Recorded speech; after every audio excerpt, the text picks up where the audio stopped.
He drinks. Patriots flew to the West Coast yesterday in anticipation of Super Bowl 60 in Santa Clara, California on Sunday night. The teams will take part in opening night tonight in San Jose and then begin practicing tomorrow.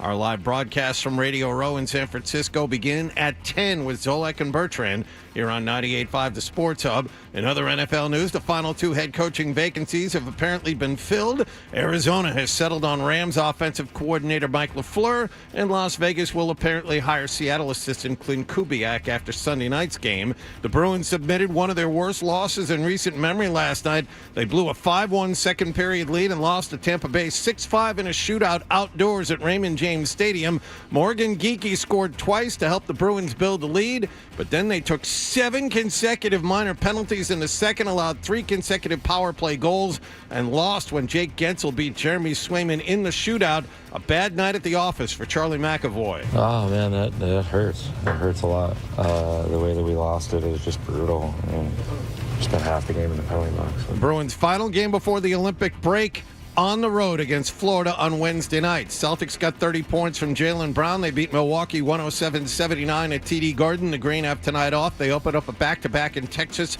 with a game in Dallas tomorrow night. Red Sox made a trade yesterday. They sent Jordan Hicks, a minor league pitcher, and $8 million to the White Sox for a low minor leaguer. And the Bean Pot begins tonight at TD Garden. Sports Hub headlines are brought to you by Catches Law. At Catches, they specialize in helping those who have been injured not only from a one-time incident, but from a lifetime of hard work and labor. Does this sound like you? Visit catcheslaw.com. I'm John Wallach on Boston's Home for Sports 98.5 The Sports Hub. Your next update at 6:30. Here's Pasternak, high slot. Right circle to Saka. Sends one across. McAvoy shot, and he scores! The Bruins play. Ladies and gentlemen, I need all of you to stop what you're doing and listen. Toucher You might hate me, but you're listening. and Hardy Don't bother me. I'm at the Pickle Palace. on 98.5. I know what I'm capable of. He said something about peanut butter, right? Yeah. Boning, baby. Make America nut again. That's gross. That's disgusting. Let's talk about cheese. What are you going to have for lunch? I was at dinner with my wife and a friend. Kitty, kitty, pussy, kitty, kitty, kitty. Flap, flap, flap. Shut up, I'm trying to talk to Paul. Toucher and Hardy Good luck trying to put your finger in it when there's a million holes. on 98.5 The Sports Hub. Let's go. Sit in it. All of them. All of them. Hey, good morning, everybody. Good morning. We are Toucher and Hardy. Hardy's back. Yeah. Yeah. Hi. We are in the Town Fair Tire Studios, 617-779-0985. If you miss seeing Hardy, you can look at him on YouTube. You can subscribe to 98.5 The Sports Hub on YouTube. And if you miss any part of the broadcast, you can download it as well on anywhere you download podcasts. And this being the week before the Patriots are in the Super Bowl, many downloads. Because now there's rankings and such. And we have to outpace people. So please, for the love of all that's holy, get in on that. Hardy was on a 90s cruise. He was cruising. And yesterday, Tampa, like in the 30s. So he... Oh, it was in the 40s when we docked in Tampa on Friday. So that was that was actually kind of nice because getting off the ship... I try and pack light. I try and pack streamlined, and there is no room for a winter jacket in any of my bags that I had to wear to the airport the week before. So, woke up and, kind of opened up the door there to see what it was like outside. I'm like, oh, crap, I need to wear all my clothes that I'm going to wear when I go back home anyway, so this is fine. Because when we got off that ship, yeah, it was... And I tell you where else it was cold. 2 days before in Key West, when we docked there for half a day, got off the ship, it was maybe 60 degrees, but with a steady wind blowing. And people were walking off the ship wearing shorts and T-shirts, and either immediately walked back on the ship and said, I don't need to see Ernest Hemingway's house after all, or immediately walk to one of the gift shops to buy a $100 hoodie. That Well, at least they they're were cool. selling out of. I mean, they're pretty cool down there in Key West by where you dock. Oh, hell yeah. You been down there? You know. Oh, yeah. I mean, the area about where nothing ever better happened to Key West than getting that place where for the cruise ships to dock. Yeah, man. It has those sweet stores and, yeah. It's really not. You know what they got there? A couple of fishing stores. If you're going down to Key West and you're doing some fishing, you got Salt Life down there, baby. You Yeah. got all that and the angler gear you need. Yep, I've fallen into that trap before where I've like gone on a fishing trip and then gotten off the boat, like gone out and like had drinks and then been like, I'm a fisherman now, and like gone into like a fishing store and like bought like the gear and everything. Yeah, I've done that. It's and then you realize, why do I have these shirts? I look ridiculous that I have these. So, but okay, so there was a 90s cruise. It was a 90s cruise, and you were by yourself. So I only knew one person, and I'd only met that person once, face to face before, and that is a woman by the name of Kat Corbett, who used to be on FNX. Adam 12 knows her. She's another DJ on Sirius XM, but I didn't know anybody else. So Friday when I got down there, I mean, I was kind of put at ease when I got off the plane on Friday. I'm like, what do I do? I went down to baggage claim, and there's someone waiting there for me. They're like, you're Hardy? We're here to take you to the hotel. Don't worry about a thing. Like, great. Got to the hotel, saw Kat, I don't know, an hour or so later after I got there. And this was really the best part of the trip. She introduced me to the people that she knew, and among them were like a couple of people working on the cruise. This guy named Christian, who does something called The Session out in LA, where he breaks down songs track by track. He was one of the acts on the cruise. This guy was awesome. But her other friends, this woman named Samantha, who was the drummer in Hole for a time, Samantha Maloney. Oh, okay. No, not I think original. Patty was maybe because the I original listened to drummer. some book by the original one that was like the heroin addict. Okay. No. This woman's much more together. Her husband, Mike, they're from LA. Another woman in our group who was Nirvana's first manager, but she knows all these bands, and I think she helped coordinate a lot of them. Her friend, Matt Pinfield, was there, whom you know a little bit, Fred. Yeah. Great guy, tons of stories, knows every band and everything about him. He was doing stuff with, the rock bands, but also when they needed someone to do the behind the music in front of the audience with En Vogue. Who do we get? Get Pinfield. He'll be able to do it, and he did. Downtown Julie Brown, who is an absolute delight. Really? She's there with her husband. They live in Italy. And immediately Kat knows all these people. This is our crew, and not like, come with us, we're going to do everything together, but hey, you could feel free to hang out with us. One of the women immediately sets up a text chain with all of us. There's like 10 of us on the thread. She's like, okay, let's get going. And a few times a day be like, hey, we're going to the buffet. Hey, we're going to dinner at this place tonight. And they had 2 separate restaurants just for staff and the bands. Not that it was an issue for me walking around the ship. People would stop every once in a while. Hey, Pinfield couldn't walk 10 feet on that boat without someone wanting to stop and talk to him. Right. And he's been through the ringer, man. Like, this dude was in a bad accident. He had a stroke last year. A lot of addiction issues. Yeah. Yeah, and he's sober now and he's doing great, but he even told me at one point, it's like, Hardy, I love this is so great, but we were at the buffet, and he's like, but this is kind of why I like to eat in that other room. It's like I can't even get to my table. I'm like, I see it. I'm walking with you, like carrying a glass of juice for you, because he's got a cane in one hand and food in the other. Right. And people are wanting to talk to him, and he won't deny anyone a conversation about anything.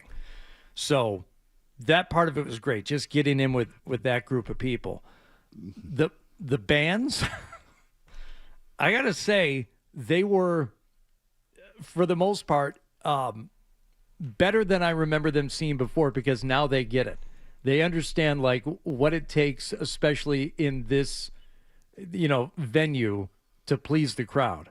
Better Than Ezra gets up there, and they did their songs, but they do medleys of other songs too, and completely just putting on a show. Sugar Ray came on board just in Key West. They weren't on board the entire cruise, but Mark McGrath, and I don't care about Sugar Ray. I really do not. This is going to come as a shock to you. But Why? I wouldn't count myself as a fan. But okay, it must be nice to stand alone. As somebody can go out there and put on a show, and again, like be in on it. Mark McGrath starts singing. Every morning there's a halo hanging around the corner of my girlfriend four balls bed. Stops the song, goes, what does that even mean? And like the crowd starts laughing, and then they pick it up again. So he gets it. He's into it. And then people who I had no expectation of meeting or talking to, the guys from Kid and Play, huge sports fans. Chris, who is Kid of Kid and Play. Yes. I guess calls into Dallas sports radio pretty regularly. Yeah, of course. Yeah. For whatever reason, fantastic. Their DJ is DJ Hurricane from Beastie Boys. So I'm like, oh, DJ Hurricane's spinning a set tonight. Absolutely, I'll go check out some of that.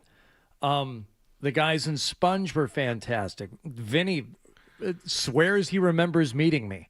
I'm like, Vinny, it was 30 years ago in, a couple of shows in East Lansing. Like, I remember you, dude. I'm like, okay. All right. Whatever you say. I choose. That was very nice of him, I think. I choose to believe you. That was great. Yeah. But they were fantastic. And maybe the biggest surprise, other than sitting there and enjoying Christian's song breakdowns, which I want to make a trip to L.A. just to see friends and go to one of his sessions that he does live, because I guess they're even better than the ones he was doing on board the ship. Edwin McCain. Do you remember us sitting here saying, like, who's Edwin McCain? I'll be. Is that him? I'll be. Yeah. Right? What's I'll be? I'll be Okay, yeah, your yeah. crying shoulder. Okay. This dude is like Nate Bargatze that can sing. Same mannerisms, same accent, same, wit. Watching him the final night of the cruise when they do like the full band like jam. The jamboree. Think Rock and Roll Hall of Fame. Hootenanny. Right? Yeah. It's a hootenanny. Yeah. So who do they get up to lead that thing? Is it the dude from Better Than Ezra? Is it the guy from Tonic? No, it's Edwin McCain. Why? Because that guy can sing pretty much everyone else under the table and knows every song in his band, which a couple of old Nashville guys, I think, just by the looks of them, one drummer who may have been Prince's drummer for a time, they can all we got this. Like Robin Wilson from Jim Blossoms was there. It's like, do you guys know Fake Plastic Trees? And he's like, hold on a second. And he talks to them, and they kind of shake their heads, and then they all go, we got it. And they launch into Fake Plastic Trees, and it's note for note perfect. And, half the band doesn't even know it, but they're like, we know what we're doing. But Edwin McCain blew everybody away. Apparently, he's also very big in the Philippines. And do you know who works on board these ships? Bunch of Filipinos. So at one point during the cruise, he goes down to the crew level and performs a private show for them. He's like, Hardy, you ever seen a grown Filipino man cry watching another man sing? You should come to my cruise show. They just love I'll Be. They love him. They love that song. They call it the second Filipino national anthem. I guess if you're ever in the Philippines and watch American Idol, they all sing I'll Be. And sitting at dinner with them a couple of nights, I would notice the waiters walking by and practically walking into walls because their head is on a swivel watching him the entire time. They can't believe Edwin McCain is on the ship. Wow. Yeah. So it was great. I hung out with these people for the most part, but it wasn't required. I did my, my things I had to do every day, got up on stage, waved my little hat, hosted events, did these things, and it was great. I was surprised kind of like every day how much I was enjoying myself, and like wondering, it's like, oh, I wonder if we're going to do this again. We're going to do this again. So they will. I don't think they're doing it next year. They're doing it the following year. Well, you can't. I mean, you can't do it every year. Fred, Burn you it can't do out, it every yeah. year. I mean, yeah, You want to keep it special. Yeah, you can't ask these guys to free up their schedules every year. Correct. But I did notice that you have those glasses that record. Well, you remember I got those for Christmas. Oh, that's right. Your wife gave you those for Christmas. That's right. Because Hardy put a video on Instagram where he's playing pickleball with those glasses on. Right. Right. Now, the people I were playing pickleball with, I don't know if they were all 100% 90s cruisers. There are some people who are, I think, professional cruisers.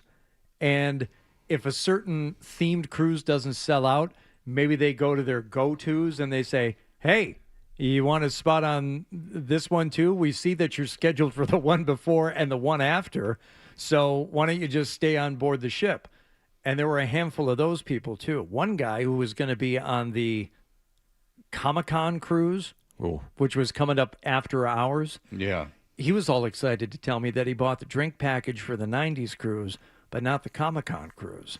I'm like, why is that a thing? He's like, because every time I go to the bar, man, I just get two. And I've been shoving one under my bed. What? It's like trunk liquor, but it's cabin liquor. So Wait, how does he cover it? He's stockpiling it. You don't have to change rooms. If you're No, but how does he cover the bottle or the glass? Oh, apparently closed bottles, or he's got a system. I don't know. Okay. I don't know. I didn't ask. But this was not his first cruise, nor was it his first cruise that he was taking immediately before another cruise that he was taking. He's got this, Fred. Well, listen, he's a multimillionaire, obviously. He's he's got the life of leisure. That's the kind of guy who invites you back to his room to show you. Yeah. Ben, well, he's the kind of guy that, Edmund McCain is on this boat. Right. Ben, go ahead. Freddie, baby. Hello, Benjamin. Good morning, sir. Everybody on YouTube and Twitch, we love you. That's not true. Ahoy, Hardy. Ahoy, hoy. Ahoy, Polloy. Enough with these music stories. Get to the good stuff. Make with the details. Did you honk the ship's horn? Did you drive the boat? Did you sit on the captain's shoulders? I'm happy to report that as I was walking up to deck 11 on the starboard stern side of the ship, I noticed a loose step. And so I saw a crew member, and I'm like, oh, that's like a real issue there. Like, oh, wow, it is. So 10 minutes later, I'm walking back down that way to leave. Who do you think was up there inspecting? The captain. Oh, did you tell him that you were the one who reported it? I did not. But he was looking at it, and I said, thanks for your attention to that, Captain. He said, oh, you're very welcome, sir. I don't know where he is. He's European, this captain. Oh. Ben, I probably should have taken the opening a little bit more, but the fact that I got to address the captain as captain and we had a moment, that was enough. You blew it. Yeah. You went on the ship. You went all around the world, and you didn't honk the horn.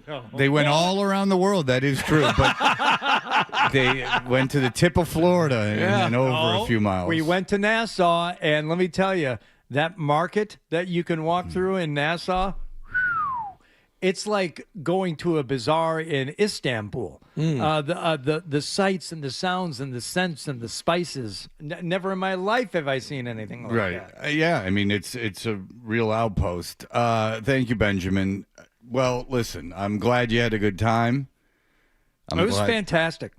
Yeah, it sounds like you had a very good time. So that's unfortunate that downtown Julie Brown is married. It seems like if there would be like a innocent flirtation going on, that would be fun. She is obviously, British, but very European in her mannerisms. So after, meeting her and getting to know her a little bit, every greeting is accompanied with a hug and a kiss on the cheek. Oh, Hachi and I was nice. machi. Like that. Hachi machi. And she's still got her fastball, man. She's Hachi something else. machi. And her husband's delightful. The people that hey man, you're cruising. Why wouldn't you be in a good mood? Right. I say everybody's in a good mood, but how could you not be? Salt life, kid. Did you? Well, how was the attractiveness of the people on the boat? I'd say good. Okay. It was sad. Oh, Well, it's people in their 40s if you're lucky, and 50s, and it is what it is. Right. You know? Right. I think Hardy got to be like with the talent. yeah. And so there was like a VIP feel to the cruise, which it can't. Well, you be were just saying they're underestimated. separate restaurants. Yeah. They had you at arm's length. Like the bands Yeah. are treating him as an equal, Right. Like it's one of those things. Yeah, which was cool. I mean, I'm a big Jim Blossoms fan. So, one night at dinner, it's me, it's Sam's husband, Mike, and then Robin Wilson, like 2 chairs away from me, and we're all like having the same conversation. And I'm like, all right, don't be a dork about it. Don't turn this into like, a sitcom sketch. But I was thinking to myself, like, just be cool. Just don't go overboard with it. Well, I'm glad you Pardon didn't the go pun. overboard. Yeah. Hey. Freddie. Which is it? Did you watch Overboard on boat? No, but they had 3 movies on a loop for the Yeah. 90s people. And you'll never guess which one, so I'll just tell you. It was Tommy Boy. It was a Black Sheep. Very Farley heavy. A theme developing here, and some 90s rom-com that I've never seen before. So, can't help you. Oh, and Forrest Gump. Did they have the football games? Yeah, they were showing them on the big outdoor screen. Again, that's where I spotted the step early on in the cruise. Right. You're welcome, everybody. And I got a chance to watch a good bit of both. I had to run off and do my Behind the Music with Sponge at one. No, that was trivia night. I had to do trivia at one point on Sunday. All right. Well, there you go. Hardy is back. We will be back. A interesting game outdoors in Tampa for the Bruins last night. We'll have that for you in just a moment. Toucher and Hardy.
Hey, we are Toucher and Hardy. What happened last night's brought to you by Leonard Hair Transplant Associates, where your hair doesn't have to be a game of what happened. So change your lettuce and change your life with Dr. Matthew Lepresti at 1-800-GET-HAIR.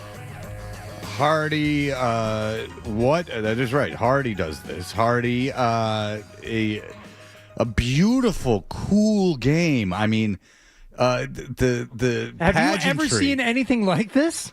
Well, I'll tell you what I enjoyed about it, if I may. 44 other times. I enjoyed the corny garbage that was outside the ring. Yes. Like the stupid Disney, Circus World, like Tampa Bay and the Boston Harbor that they had painted on. It was... Oh, the cartoon map. Yeah, that was great. Yeah, it was... they really have trouble, the NHL, trying to put on big events.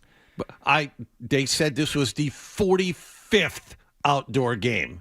What? I mean, is there really a reason to have these? 44 others. What makes this one more special other than the Pirates, like, and fireworks? And I don't get any of it anymore. And I don't understand why I don't really understand why the crew from ESPN had pirate stuff on. Is it because of the Buccaneers? Yeah. But they're okay. No, that's the reason. I agree. I know where you're going with this. It made no sense whatsoever. Well, I loved how gay it was. I mean, that was, I did enjoy that. Yeah. It was incredibly gay. Yeah. So I felt a little victory in that. Yeah. I enjoyed the homoeroticism of it. Right. But it did require some explanation. You had to remember, where are they playing? Why is it? Oh, yeah. Okay. Yeah, because it's February. It's not Halloween.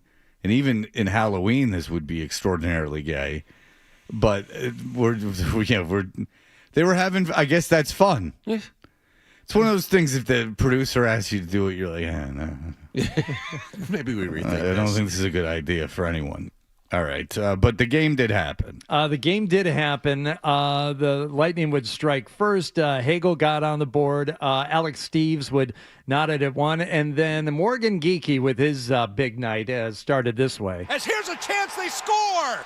Charlie McAvoy from the right boards just threw one at the net, and it finds its way through Vasilevsky. Geekie got the redirect, and the Bruins have their first lead. There we go. That made it 2-1 in the first period. The Bruins would add to that lead. They would have a 3-1 lead after the first, and you're feeling pretty good about things. And you would feel even better in the second. Pastelik trying to get around Hedman, which is a tough task, but he gets it into the attack zone, sends one into the middle, and they score!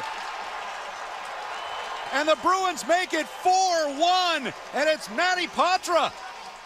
Matty Patra making it 4-1. Geekie would score again. 5-1 the lead. An insurmountable lead for the Bruins in this fabulous outdoor game. The spectacle, the Pirates, the Cannons, again, because it's the Buccaneers for the Tampa Bay Lightning. Don't worry about it. Right. Just soak it all in. Yeah. Everything's great. And the Bruins start taking penalties. Lots of them. Weird ones, too. Lots of Just penalties. really weird penalties. Yeah, I mean, Swayman bat a puck over his head for a delay of game. Just weird stuff. Well, you had the one that led to it didn't lead to the goalie fight, but you had the one after the goal where I'll have to look at a list of penalties. One of the newer guys, one of the tough guys. That's Janot? Maybe it was Janot. Hits the guy after he scores. Right. And then that leads to a fight. But that was Kastelik. Kastelik did that. Okay, yes. So yeah, Kastelik hits the guy after he scores, which is completely unnecessary. So they go shorthanded again. So they score a power play goal. Kastelik hits the guy after he scores, and now they're shorthanded again. It's completely unnecessary. It was just a ton of unnecessary penalties. 7 consecutive minor penalties by the Bruins in the second period alone. It's just so incredibly undisciplined. Amazing undisciplined. And things got very chippy on Tampa's end when they got up by a few goals, and Tampa was really like getting chippy and throwing punches and stuff. But the Bruins' undisciplined play, I don't know how they can't get that under But control. that's to be expected. I mean, this isn't the first time any of these players have experienced this. You're losing 5-1. You're supposed to be hosting this thing. You're getting embarrassed on national TV. Of course they're going to ramp things up. And as the Bruins, you know to expect that. Yeah, but that doesn't excuse, and I know you're not excusing it, the Bruins from being seconds away from killing off a penalty and then taking another one, so that you give Tampa back-to-back 5-on-3s, which they scored on, both 23 seconds apart. I mean, you're just at a man or a two-man disadvantage for such a huge chunk of that the penalty second. kill sucks too. So that's another thing. And you're missing some key face-off guys. No Zaka, no Lindholm. Lindholm would have taken 80% of those draws in his defensive zone. He wasn't out there.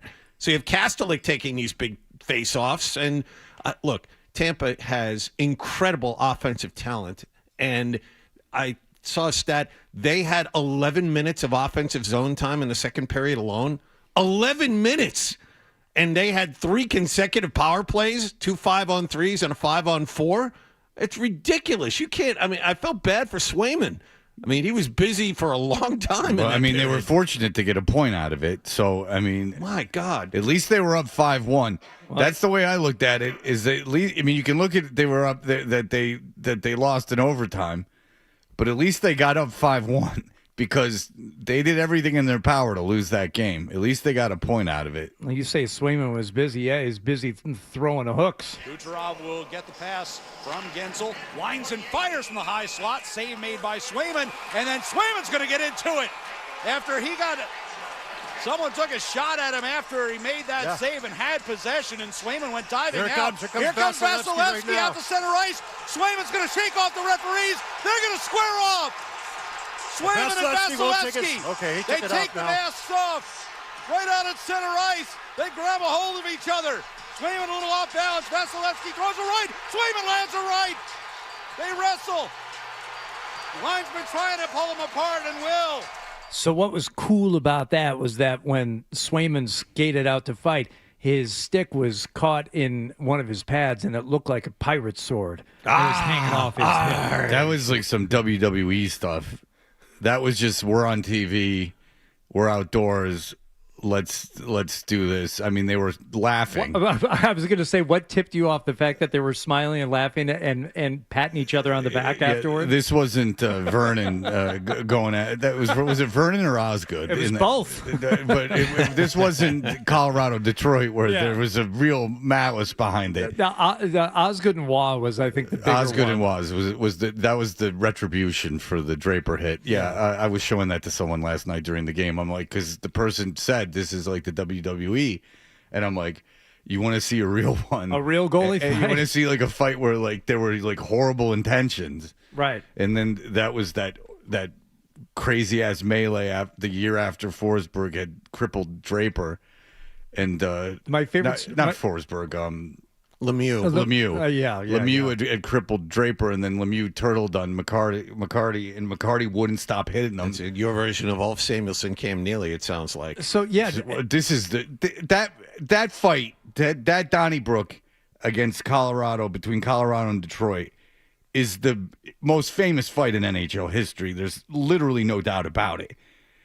But there was never a more intentional McCarty going after Lemieux and Lemieux turtling, yes, trying to beat the bag out of him, and McCarty not stopping, like he turtled and like he would not let the referee pull him off, and he just kept grabbing his head. That's the difference. And nailing at him. Like there's no comparison. No, I'm not. It's a minor league version, because when Neely went after Samuelsson basically crippled him and cost him his career, the same thing happened. Samuelsson turtled. Neely bounced his face off the ice, bounced it off the boards, but then he stopped, and the ref came in. Well, this was, and then people got it.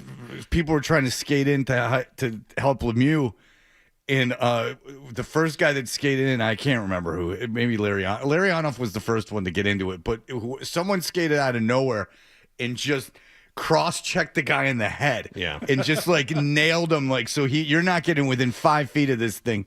Let McCarty beat the hell out of him. So anyway, that was kind of like a a little show, I think, for the fans. I don't think either one of those guys was in too much pain after that was over. No, well, as you now know, the Lightning would go on to not only score a couple there in the second, but not things in the third, 5-5. So we're going to overtime, and Pastrnak thought he had it won. Moves it right side, Kucherov. 2-on-1 developing. Kucherov's pass across. They tried to get it back across to him, did Moser, and it was knocked away. And now Husnudinov headed up the other side. Penalty coming up to Tampa. Here's Pastrnak, right circle shot, and he scores! Now they're waving it off. See, you hear Beers say penalty coming up to Tampa because they allowed play to continue. Right. Oh, there's a delayed penalty going on, and Pasternak's skating down the ice, and he shoots no, the penalty was on the Bruins. 2 penalties in overtime. 2. It's remarkable. I mean, they already lead the league in penalty. I mean, it's remarkable what happened to them. What's 2 more in 5 minutes when we're trying to play 3-on-3, and all you got to do is get a couple of shots off, and someone's going to win this thing. Just don't take a penalty. Swayman had we'll take 2. Swayman had like 2 minutes off, and then all of a sudden the play is back down his end of the ice for another 6 minutes. It's amazing. I mean, they're just terribly undisciplined. Brian, go ahead. Guys, I love my NHL, but you saw last night why we are 4th in the league. The Hunter Hayes and Titus O'Neill. It's almost like Bettman said, "Hey, who's drinking down at the Hulk Hogan bar? Let's get a guy to sing and let's get a guy to rile the crowd." Why didn't they have Warren Sapp or one of the Tampa Bay Buck Hall of Famers, get the crowd going? Everything except for the game. Well, the game was a caca fight anyway, but everything else was an embarrassment. Yeah, I mean, it looked more corny than anything else. It just, with the drawings of I don't really know what they were going for there. The set pieces? Yeah, there's just like crudely drawn cartoons on the side of the things. The NHL tries to do stuff. The NBA's not so great either. Like the NHL tries to do things and they do kind of fall a little flat. It's really just the NFL that seems to do spectacle well. The baseball can do it too, but basketball and hockey, they struggle with spectacle. I mean, I'll give you the in-season tournament for the NBA as an example. Cool courts. Yeah. But beyond that, what else you got? Like, guys, we're going to, and I don't even care that they do the in-season tournament. Obviously, why would I care either way? Unless I was super into it. I just don't care. But the whole idea of like floors are neat. We got these like cool floors. You're like, okay, well, that's how you know it's a tournament game. That's not cool. Otherwise, you wouldn't know. Yeah, I do have a question about this. Paul, go ahead. Why was the Tampa coach dressed as Tony Montana? Yeah, why was the coach dressed as Tony Montana? I don't know. Credit to Rick Radzik, who was texting me the first time they showed him. He said, that's not Tony Montana. Because that would be a Cuba and Miami thing. Well, I do think he was dressed as a character from Scarface, but it was Robert Loggia. Oh. It was Frank. Then he should have painted himself orange. But what? I don't get it. He should have been orange if he was Loggia. The side-by-side photos, I mean, down to the pocket square, that he was dressed up like Robert Loggia. Doesn't Scarface kill Loggia in that movie? Yes. Yeah. Everyone misinterprets Scarface as some hero's tale. Like, it's really embarrassing how that even people's attention spans in the 80s and 90s were incredibly short. Guy tries to bang his sister. I was going to say, what's wrong with Tony Montana? He built an empire from nothing. He tried to have sex with his sister, and he ended up suffering an ill-timed death. By the way, he's rich for like a day. He's rich for like 5 days. It's not, and he doesn't. He's got a wife that hates him, and she can't have a kid. That house and that fountain and getting that tiger on the grounds, that takes a lot longer than 5 days. It was at least 5 months. Not if you have the right people. And I would imagine, his cartel was working very hard for him. Boy, when I was a kid, the Chaldean guys loved Scarface. I want to kill a kid. Hey, I want to kill a kid. No, I want to kill a kid. Maybe I'll hurt him. That was they used to do that. It's kind of like a lunchroom rhyme they used to. No, these are adults too. Because you know the scene where he's like, you never said nothing about killing a kid. Right. I want to kill Look a at you kid. now. Yeah. Hey, I want to kill a kid. No. All right. I'll never forget that. All right. We will be back in just a moment with more of what happened last evening. Sports Hub headlines presented by Celsius Energy Drinks.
Not wrong. Right or wrong, they're back. Toucher and Hardy on the Sports Hub.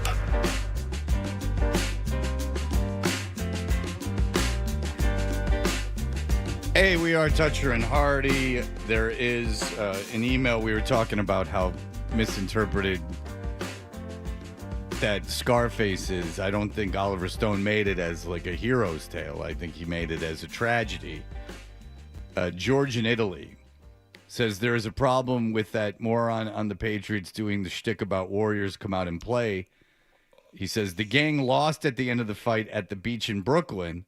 The line from the movie is not being represented properly drives me insane. That's George in Italy. Yeah, things do not work out well for the Warriors. That's such an excellent point. Yeah, Yeah.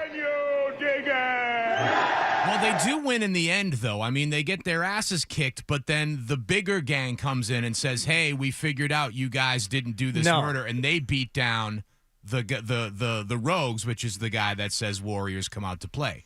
So he the guy who says Warriors come out to play presumably dies. Yes, yes, that's right. Yes. Right, and then so they're being doesn't the movie end with like one of them is alive? Like they kill like a bunch of the Warriors. No, there's a handful. Of Yeah. But the guy who goes Warriors come out and play. Yeah, he is presumably beaten to death. Right. So you're doing Warriors come out and play. Yeah. So you're the guy who gets beaten to death. Yeah. Yes. Again, That's right. Another movie that I don't think was written as a hero's tale. I think it was supposed to be. It's first of all, it's horrible. You don't understand it because you're not one of them boppers. Hey, you boppers. The Warriors got past the orphans. Time to double up your game, boppers. The baseball fury struck out. He dropped the ball. Whoa! The baseball fury struck out. The actress who Bottom of the 90s does boppers. the DJ is the woman from Where in the World is Carmen Sandiego. Hell yeah, So she if is. you don't know what they're referring to, the way that the gangs of New York at that era apparently got their information was through a pirate radio station. That's how they communicated In code. Which Yes. no one would have ever been able to break that code. But again, if you haven't seen Warriors, the only reason we're mentioning this is that the Patriots have made this like a little bit of a thing, and which is they're the millionth person. I mean, there's that remix that I'm listening to that has Das Reiss on it. There's a trillion things that use the Coke bottles and Warriors come out and play. But the movie's not very good, so don't bother. It's very bad, and it's incredibly dated. But, Hardy, when you were gone, we were talking about this a little bit. But it is true. Horrible, very, very, very dangerous gangs. In when the Bronx was like post World War II London, like when the Bronx was like bombed out, they did dress in leather vests with like headdresses and stuff. Like they did dress with like feather earrings and like tight leather vest with no shirt on underneath. Yeah, until Curtis Lee showed up and put on his red beret and said, "No more. I'm your guardian angel." That's right. And so it looks ridiculous, but it is true. There's this 8 blocks from Tiffany's or 8 something. It's a documentary. It's a famous documentary, like 80 blocks from Tiffany's or something like that. And it's about like that era and about like gangs in New York at that time.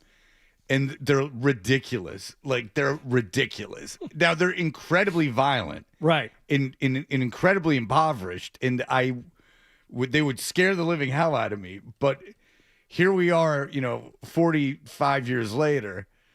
Ridiculous. They look very foolish. Had they been able to organize instead of battling over some little piece of turf, they would have been able to take over. But they couldn't get it together. Cyrus had a vision. You know who would have won all of that is the one guy with a gun. He could have won everything. He could have gone out there and just stood on top of a building and just gone bam, bam, bam, bam, bam, bam, bam, bam. I win. I'm the king. I have this I'm the newfangled king gang piece. guy. Yeah, like, hey, we got all this mime makeup on and baseball bats. Oh, yeah, I got a gun. Bang, bang, bang, bang, bang, bang, bang, bang, bang. We got roller skates, though. Not fast enough. Is there some roller skates? Nope. Yeah, there was a gang that was on Yeah. roller skates. I don't Going remember through the that. subway station. Yeah, I remember that. Yeah. I don't. I saw the movie once. It wasn't even that long ago that I saw it. It was probably like 5 years ago. But I finally gave in. I was always aware of it. Yeah. Because it's got that guy from 48 Hours in it. It's tough to get through. It's really tough to get through if you haven't seen it. Oh no, it's bad. But what is it? It always amazes me. The new films set in New York in that era, everybody is sweaty and everything looks like it smells. Yeah. The people, the places, everything. You can smell the Because screen. they were and it did. Yeah, 80 Yes. blocks. The documentary is called 80 Blocks from Tiffany's. And it's available, I guess, for free on, of course, because I have it on DVD. It's available for free on YouTube. And it's from 1979. It follows two gangs in New York. And, the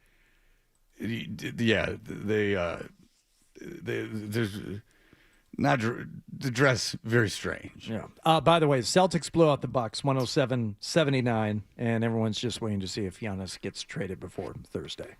That's the there you go. Sounds good. That puts a nice little bow on what happened last night. Yeah, the Bucks aren't very good. No. All right, we'll be back in just a moment. The Patriots had a big rally yesterday, and we will take you through that in case you missed it, like I did. We'll be back in just a moment. You weren't there?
comeback in franchise history last night. They beat the Bruins 6-5 in a shootout at Raymond James Stadium. Bruins led this game 5-1 in the second period, but after a goalie fight and 7 consecutive minor penalties, which led to 3 Lightning power play goals, it was game on, and Jake Gensel eventually won it for the home team in a shootout.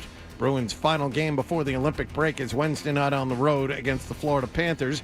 Jaylen Brown scored 30 points. Celtics beat Milwaukee 107-79. Red Sox made a small trade, sending Jordan Hicks, a minor league pitcher, to go with $8 million to the White Sox for a low minor leaguer. And the Beanpot begins at TD Garden tonight. BC plays Harvard, and BU faces Northeastern in round 1. Sports Hub headlines are brought to you by the $14.99 Big Deal Meals at the 99, like the juicy chopped sirloin. All Big Deal meals are now available all day, every day for just $14.99. You gotta love the nines. I'm John Wallach on Boston's Home for Sports, 98.5 The Sports Hub. Your next update at 7:30. Diving effort. He's got a breakaway. Goes to the backhand. Throws it in front. Coming to the spot. The Sports Hub. Fred, what's it like to work with Hardy and Wallach? What a golden ticket I've gotten. There you have it. Toucher and Hardy resumes. I can't take it. It is a funny phone call. All right. We are Toucher and Hardy. You can watch us on YouTube. You can subscribe to 98.5 The Sports Hub on YouTube. Here's the thing. You can download us if you want to hear the entire show. You can download our podcast wherever podcasts are. Investigate into that, Nick. I want to know where I can find it. So if it happened, I can talk about it. Well, I can get it to you. I can play it for you during the break. Oh, good. Okay, I'd like to see that. Saying someone crapped themselves yesterday, and I'm always I'm unaware of it, so I'd love to see it. All right. Anyway, so yesterday at Gillette Stadium, there was a good old-fashioned send-off for the home team. It's very cold around here. I don't know if you know that. Stiflingly, depressingly cold. Yeah, Saturday after I got back, and great job by the plow guy while I was gone, but there was cleanup that had to be done. Edging on the driveway, edging in general. Just to get it to where everyone could safely pull in and back out, and no dog path created. He's not going to do that, so I had to do the double wide path around the yard and and make her designated waste areas out in the yard with the snow blower. Plus, edging can be fun. You clean up things. You can say that again. Oh yeah, but the Saturday was fine. I was outside for 2-3 hours. Yesterday, not so much. No, yesterday was there was no sun, so it made it a lot more stiflingly cold. But people were out at Gillette Stadium, Hardy. Hell yeah, they were. And who do you think they were welcomed by? New England! Let us hear you! Welcome to the Super Bowl 60 send-off rally! Welcome. You've got Sarge. That is Sarge. Sarge. Sup, Fred? What's up, Sarge? Sup, Wallach? Now, were you really there yesterday, Sarge? Great. Well, yes. Listen. Okay, you were there. Absolutely. All right. Well, Sarge is now. I mean, this is his whole wrestling promo thing. This is his dream. He's up there on stage, really knocking it out. He had a big room to play to. He was in his element. He was on fire. I would imagine he showed up to that event early. He wanted to make sure that Correctamundo. This was if there was anything he could possibly do, this would be it. This is his big opportunity to entertain the people of Boston. Just welcome to the celebration. Oh, something new's been added. Wow. It's AI, baby. There we go. All right. So Sarge was out there. Well, Sarge was out there, and of course, your voice of your New England Patriots, Bob Socci and Scott Zolak, they were doing their part. Please welcome Bob Socci and Scott Zolak. Let's go! Show ponies! What's up, New England? Hello, New England! It's good to be back, right? This is awesome. Do you think Scott's disappointed? That wasn't overwhelming. No. Oh, man. What the hell? Please welcome Bob Sosi and Scott Zolak. Let's go. Show ponies. What's up, New England? Hello, New England. Is he getting booed? That's the first thing I thought of. That's why I was going to ask. It sounds like people are booing him. That can't be right. It's good to be back, right? This is awesome. Clean your Thank songs you out. so much for your support all year long, throughout all the years, and coming out on a day like this especially. You're the best. Thank you. It's been sick. Got up this morning, put on the news. You people are in line. We had no clue what this is going to be from 8 years ago. But, man, we are back, and it's good to be back in the Super Bowl. Not overwhelming by any stretch of the imagination. They're cold. They want the players. They want, Yeah, but you know that killed Scott.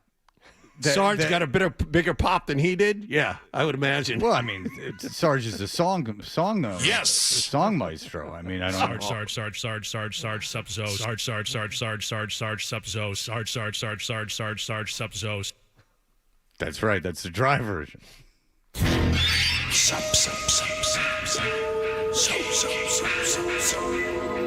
Sup, Dead. I mean, sup, Fred. Hey. Very dark. I don't like that. But that's tough. You get up in front of the rally, and it's cold outside, and people probably just want to see the players and get out of there. Well, they want to see the players. They want to see the coach. Warrior! Come on, play! Is that Vrabel? Yeah, That's Mike Vrabel. That's Mike Vrabel. I don't understand what he's doing. What's the point of it? How about Coach Mike Vrabel Yeah, how about that? Robert Kraft. and the culture he created and all the great players, and I'm not going to name anyone. No, Why? that would require you remembering them. But I am the Warriors thing is fascinating to me because Vrabel seems kind of cooler than that. Warrior! And it's got to be done in that warrior. It's got to be done in that kind of. It's weird. And not to nitpick, but that's what we do. It's come out to play, not Come on, play! not come out and play. Come out to play. He's feeling himself a little bit. Yeah. This is the first time this season I think he's feeling himself a little bit. That's not good. I'm not kidding. I don't think that's good. I don't think that's good. It seems like he's like kind of. He's performing. He's out there. He's performing. But he hasn't performed all season. Why do it now? He hasn't performed all season. And a week before the Super Bowl. And this sounds like a Super Bowl parade. This doesn't sound like we're going out to the Super Bowl. There's still a job to be done. Hey, it's a work trip, man. Yeah, I'm not kidding. I'm really not kidding. And hot take all you want. Like I don't know if that's great. Like if it was another coach, I have a feeling we'd be getting phone calls going, wow, they're acting like they already won the thing. And really they have. I mean, if they lose the Super Bowl, who cares? It's not going to change that, he did such a fantastic job or change his, cred in football. But I'm not wild about him going up there and acting like they've won something. Maybe he'll tone it down when he introduces, our MVP, Drake May. A coach is only as good as his players. I promise you that. I know that for a fact. And a big part of our success is our players, and especially our quarterback. Drake May, let's bring him up here.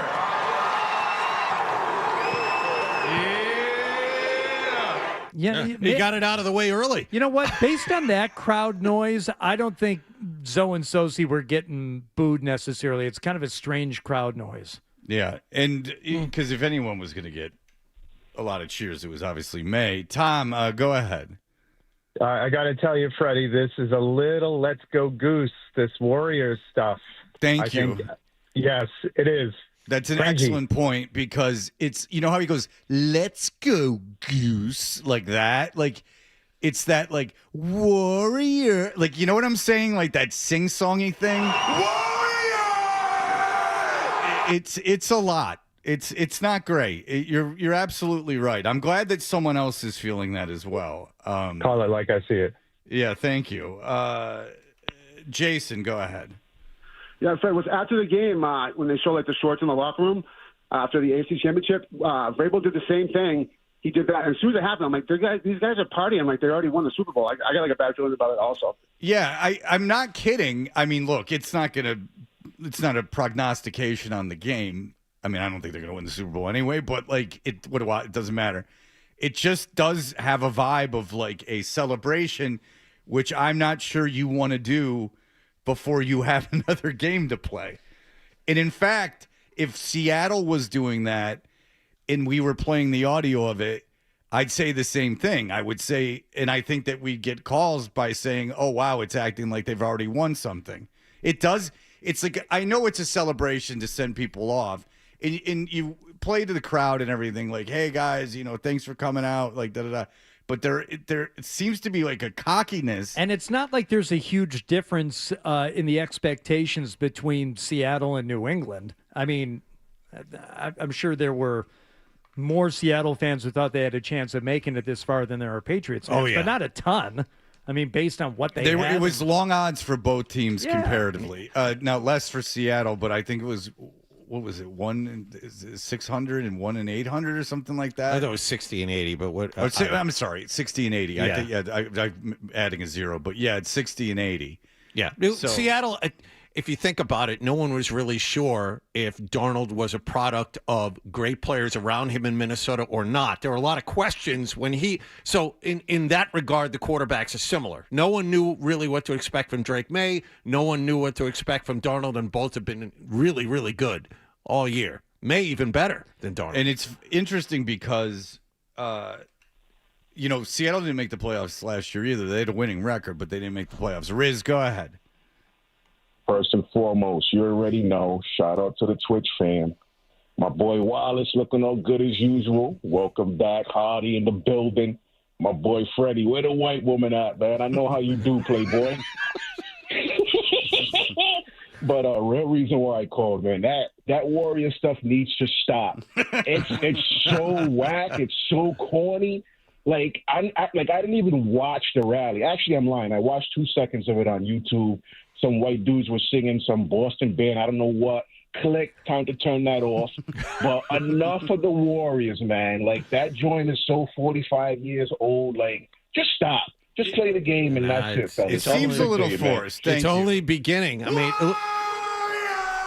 mean, they chose to wear the road uniforms, even though they're the home team in this game. I mean, the Road Warriors thing, that's, you know what I mean? I mean, really? It's going to be. Why? Yeah. They were 9-0 on the road. They're Road Warriors. That's what they are. Because Vrabel had like an interest. I thought a funny thing to say. They're like, you're undefeated with the way uniforms on, and he's like something like, yeah, and maybe like a Leprechaun will come out or something. Like he made some thing about, because they were asking about the uniform, and he was basically like, who cares? You had to decide. The Patriots very much do care. It wasn't a mistake. They didn't like throw a dart at a wall. I'm not gonna. You're putting together a very big puzzle. I'm finding it hard to believe they put that much thought into the uniform. Well, but maybe they did. They put plenty of thought into this chant, this rallying cry, and they've been pretty good with chants during this run. Well, Matt Collins is the one we have to thank for it, so let's give him a chance to do his thing. Warriors! Come out to play! Come on! Don't tell me about the weather. Take your dogs out. We only leave it and come back with one thing, and we're going to do it the Take your dogs out because he doesn't wear shoes. Correct. Yeah. Did not have shoes on. Yeah, he doesn't wear yesterday. shoes. Right. That's the thing with Matt Collins. I'd like to have Matt Collins on my team, but I don't give him a lot of credit for not wearing shoes. That I could do. I could go outside without shoes on. Especially, I could have stood on that stage without shoes on. I'm quite confident of it. Here's what you were talking about with Vrabel and the road jersey comment. We had to pick blue or white, and we went with white. Guess the blue would have been a good idea. The white, as long as we got a uniform on. I went through this with the uniform police in Tennessee. I try not to get too involved with it. We're the home team. We get to choose. Guys like the white uniforms. 5-0 with the white uniform, so there you go. Hope the Tooth Fairy comes tonight too. We'll be real excited. Yeah, I enjoyed that comment. See, that was like a fun way of shutting him down. I thought that was a clever way of shutting the guy Guys down. like the white. We're going to wear the white. But bum. No, and then they're like, you're 5-0, and he's like, yeah, maybe the Tooth Fairy will come out, like Yeah. as a, like the 5-0 in the uniform. So Right. I did like his comments on that. Yes, I like Vrabel. I don't like this Warriors thing. Well, I like Robert Kraft and what he had to say. Because this is truly a team first. They're unbelievable. But we thank you all for how special you are. We hope to bring a 7 treasure back here to all of you. Mm. That's nice. You like a grilled hot dog, right? It's a slice, right? You like it, right? Well, good for them. How many people were there? Were there a lot of people? Counting the Dropkick Murphy? Come on. They were there? Yeah. I tell you what, I don't know when they sound checked that thing. They sounded good, despite what Riz said. Which when he saw the drop kicks show up on his screen, he turned it off. Well, he didn't say drop kicks, though. He just said white guys. He said some white boys up So there. it had nothing to do with the Dropkick Murphys But being this a whole- good band or not. This whole Warriors thing, that's not even the official slogan of this run. It's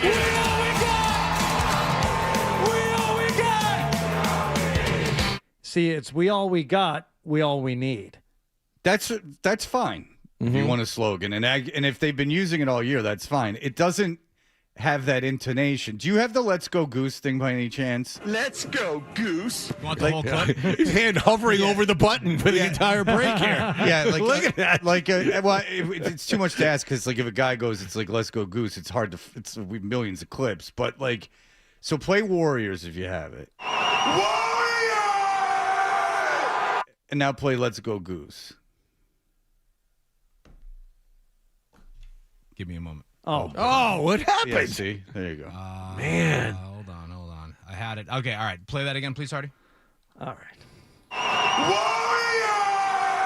Let's go, Goose. It is. It's the same vibe. Yeah, it's like that. Like Nah, I don't Well, that's why you got to make it more cerebral. Manny's going to cruise. Good for Manny. Yeah, like that. It's the first thing they've done this year that's pissed me off. or nauseated me. It doesn't piss me off. It nauseates me. I want to step in and say, stop it. Like Mac Hollins dressed as the Warriors, like he's getting attention and like he's wearing a costume. And that's been all year. And you knew it coming in, like that's his personality. That's his I thing. will say his dancing in the huddle during pressure situations, I really don't think he's doing it for the camera. I do think he has like an exuberant personality. So whatever, you got a guy. I refuse to give him credit for not wearing shoes. I do not find that to be in any way difficult or extreme or any kind of. Well, not for a cold plunger. You're not impressed. You know what? I'm iffy on if I want to do cold plunge when it's so cold. Oh, because I think I'm getting enough cold. Yeah, I don't know. You can bat that around and bat get back that to, around and get back to me. You can Feel free to workshop call that. in. You can work 617. You can workshop that on your own. JJ, go ahead. Yeah, you guys are a bunch of non-Patriots fans. Honestly, listening to you guys in the morning on my way to work is one of the least things I look forward to all day. Honestly, are you guys even Patriots fans? Do you guys like sports? Or are you guys just locked in to your jobs just talking about this thing every single day? Love you. Bye.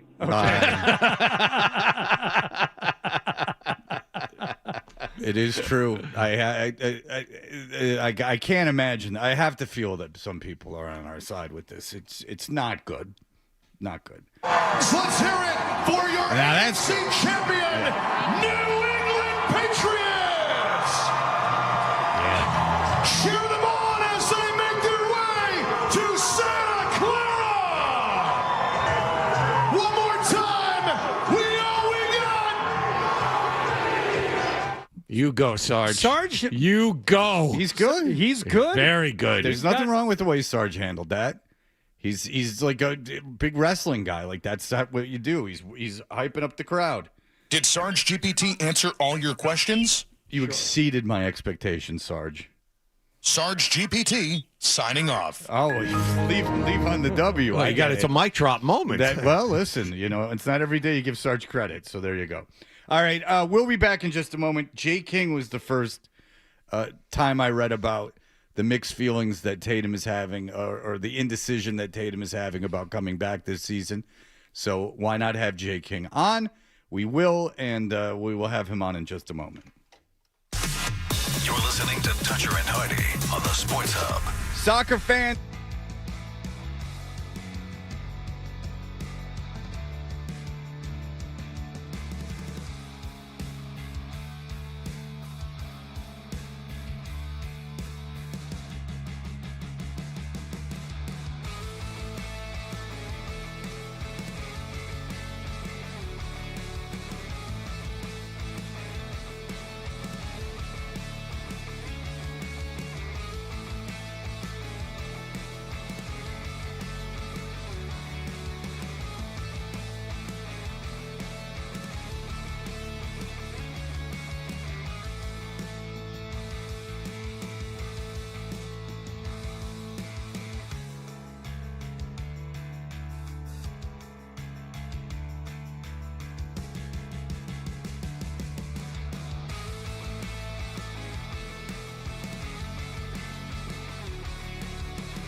of honoring some of those guys from the past.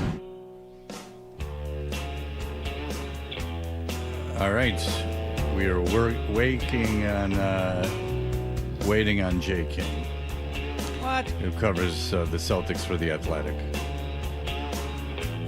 Decisions have to be made quickly, Fred. Having some technical difficulties. We're going to get him on the Wait, phone. what? Just say it normally. What? He's having technical difficulties? So we got him on the phone. We good? Okay, that's good. All right, we're good. All right, very good.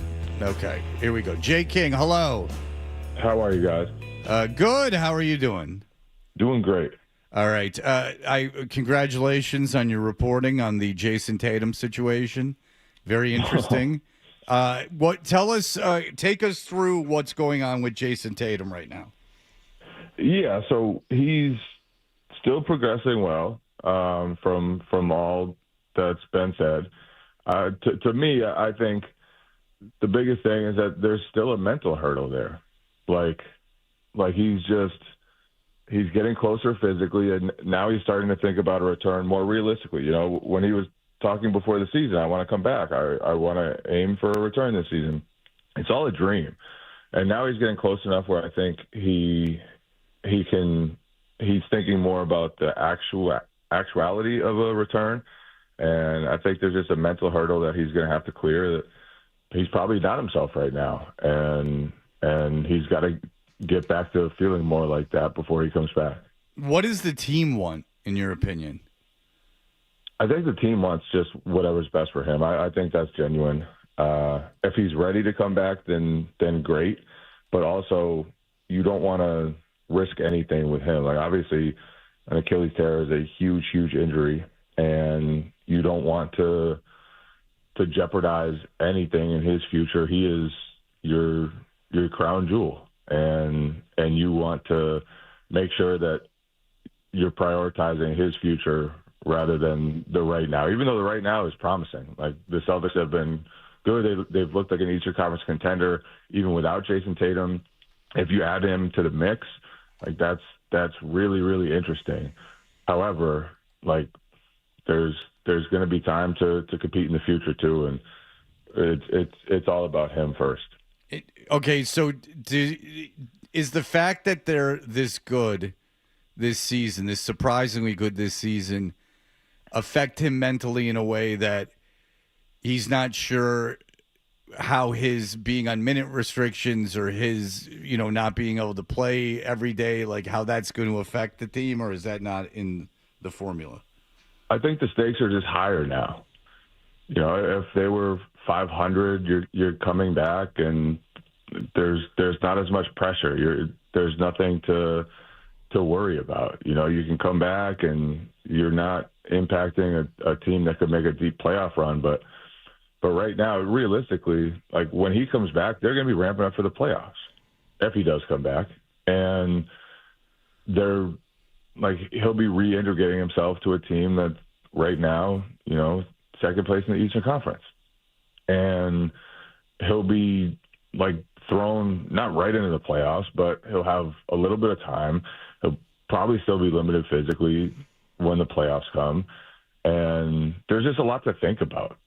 It's not a bad team that he's coming back and he can play minutes where it doesn't matter and the only thing that matters is his health. No, this is going to be pressurized basketball, and I think it's hard to drop into that, and it's really hard to drop into that when you're coming off a torn Achilles, and he's never had a major injury before, and I think that's part of this too. Is he's never faced these obstacles before, and this is all new to him.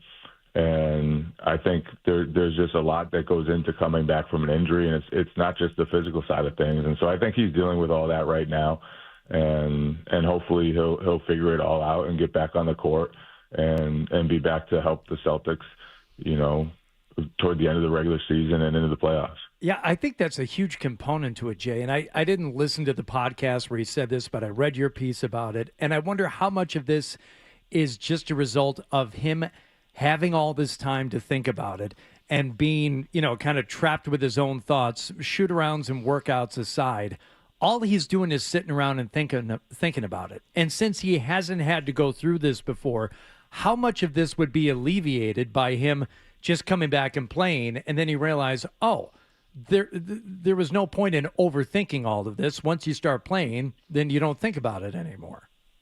Yeah, and I think the other piece of this, too, is that expectations were starting to get really high. You know, when he came out before the season and said he wanted to come back, people got excited. When he worked out in front of the media in Detroit recently at Celtics shoot-around, people got really excited. And the chatter around him was like he's just going to come back and instantly be this all-NBA guy that he's been the last 4 or 5 years. And I think the reality is, like, there are going to be challenges for him to come back. And I don't mean that in the challenges that he said where, like, what's the team going to look like? How am I going to impact everybody else around me? Like, no. Like, he just physically, he's going to have to get back. And that could take a while. You know, this is a huge, huge injury. And I don't think he's going to come back and set the world on fire. He's going to come back, and he's going to be on a minutes restriction, and he probably won't be playing back-to-backs, and he won't be able to move probably like he did before, and it's just going to take time. And I do think he'll eventually get back to what he was before, but I think, you know, right now it's just a process where he's working on himself physically, and because of that, now the mental stuff starts to pop into his head, and maybe some of that's been there all along. You know, he's talked about how he thought to himself when he got injured, like, I might never be the same again. And those fears are real. Like, there are plenty of players who have gone through this injury and haven't come back to what they were before. So I just think it's all going to be a process, and there's a lot to deal with, and he's going through it. Given what you just said, Jay, in your opinion, what is kind of the drop-dead date to make a decision one way or another? Because he does need kind of a runway, a ramp-up period to get ready for the playoffs. Yeah, no, I haven't asked anybody about this specifically, so this is just my thought. But you would think, like, sometime in March. Like, if he's not back by sometime in March, then do you want him to come back with 2 weeks left in the regular season and then play right in the playoffs? Do you want to drop him just into a playoff series and see what happens? I don't know. I don't know if that's a good idea, just because, you know, the intensity of those games is so high, and he'd be reacclimating himself to basketball at the highest level. I just think that's setting him up in a really difficult situation. So, yeah, my thought would be, if I were the Celtics, I would want him to come back sometime in March. And if that doesn't work out, then you think about shelving it for next season. But here's the problem. The trade deadline is Thursday. Celtics really, I would imagine, would like an inclination one way or the other before we get to Thursday afternoon, no? Yeah, so I don't know how much that will impact their plans because, like, yes, obviously you would love to know whether Jason Tatum's going to come back this season before you make a move that impacts your team. But to me, the long-term goals and the goals that you want are probably still the same. And one of the things you'll be thinking about for the Celtics is financially, can you get under the luxury tax? Obviously, that should not be goal number one. It should not be like do whatever it takes to get under the luxury tax, dump somebody, whatever. But if there's a path to get there while adding a piece that can help you, that might be a different position, that center basically, then that's going to be something that they should look to do. Dump $12.1 million, and not dump, but shed $12.1 million, get under the luxury tax. That could have big ramifications moving forward. And then two, like, address the need on your roster, the obvious need, which is center. We've seen the last couple of weeks, you know, when Nemias Queta was out, Amari Williams started. He's he's on a two-way contract. He's not really ready to play NBA minutes. I certainly don't think he's ready to play playoff minutes for the Celtics. And he's been the option to start when either Keita or Garza is out. He was the option to close the game when Keita and Garza foul out against the Brooklyn Nets. And so I just think you need another big. And to me, those two objectives don't change whether Jason Tatum's back or not. And so from that perspective, like his return being up in the air, I don't think it will make a huge difference to the way the Celtics approach this deadline. All right, well, I'll have to monitor the CVS on Route 9 in Chestnut Hill, where Jason Tatum has been known to frequent. So we'll have to see how that goes. That's not my usual CVS. Out there now. Yeah, it's not my. Well, of course. Well, that's the great benefit of that CVS. Keep them away from mine. And also, just to have boots on the ground and to do a little investigative reporting, I would appreciate it if you could venture over there when you did pick up your melatonin or your magnesium. Or whoa! You take two of those. That's you're gonna wake up with a catheter and people putting the pressure on your chest. All right, listen, Jay King. I haven't seen him at the one by my place at Morrissey Boulevard. No, because that's a horrible, horrible area. That's why. And if you balance the melatonin with a no-dose, that's a yuppie speedball. You'll be fine. Oh yeah. You have a cup of coffee and melatonin. Woof, you're even. Even Steven. All right, Jay King, appreciate it, man. Read him in The Athletic. Thanks Thank you for so having much. me on, guys. All right, Take care. appreciate it. Here we go. Here are the headlines.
with on Wednesday night, but I was sitting next to the lead singer of Tonic. No big whoop. That's that's kind of how I roll. How many of those bands have all their original members? Would you know? Oh, I would say none. Okay. From 30 years ago? No. No. There's not a lot of incentive, I guess. I mean, and also when you factor in that some of these bands started before, if you just want to talk about like the lineup from the songs that you know them from, I still don't think there's one. But when you go back to like original members, no, there's none of them. Okay, I'm going to need access to two phone lines here because we have Mike the Leprechaun. Hi, Mike the Leprechaun. Hi, how are you? Good. Okay. Stop laughing already. My God. Anyway, I'm glad he enjoyed the cruise. Thanks, Mike. It's good stuff. You ever been on a cruise there, Mike the Leprechaun? To be honest, I haven't. But I had a friend who was a dancer on a Disney cruise back in the 80s or 90s maybe. And she would spend like 3 months on the ship. And it was like a free vacation for her back in the old days. That doesn't sound like much of a vacation. I don't think so. If I want to go on a cruise, I'm going to go on a Viking cruise. Okay, because you're old. Yes, that's right. I'm an old fart. How old are you, Mike? Blind Scott, how old is Mike the Leprechaun? He's 62 years old. He got me kicked off of Oklahoma local radio. This guy's a complete loser. He drives a Honda Pilot and goes to Honda Pilot meetups. He made a joke to Lorena on the Ben Maller show about distillery droop and explained it to her, and he's inappropriate all the time. He's an older guy. Wait, I need to be able to pull one. Is this Mike? Okay, Mike, is it true you go to Honda Pilot meetups? No, today Blind Scott admitted to wearing a wig. That's fine. Whatever. I believe he called it a hair topper. It's not a wig. A hair topper. Okay, that's fine. But do you go to Honda Pilot meetups? I offered him a ride when Ben Mallow comes in from Boston to Worcester, but he's refusing. No. That's nice of you. What's the question? But the meetups are when people with a particular brand of car all get together and like go to like a parking lot and like check out each other's cars.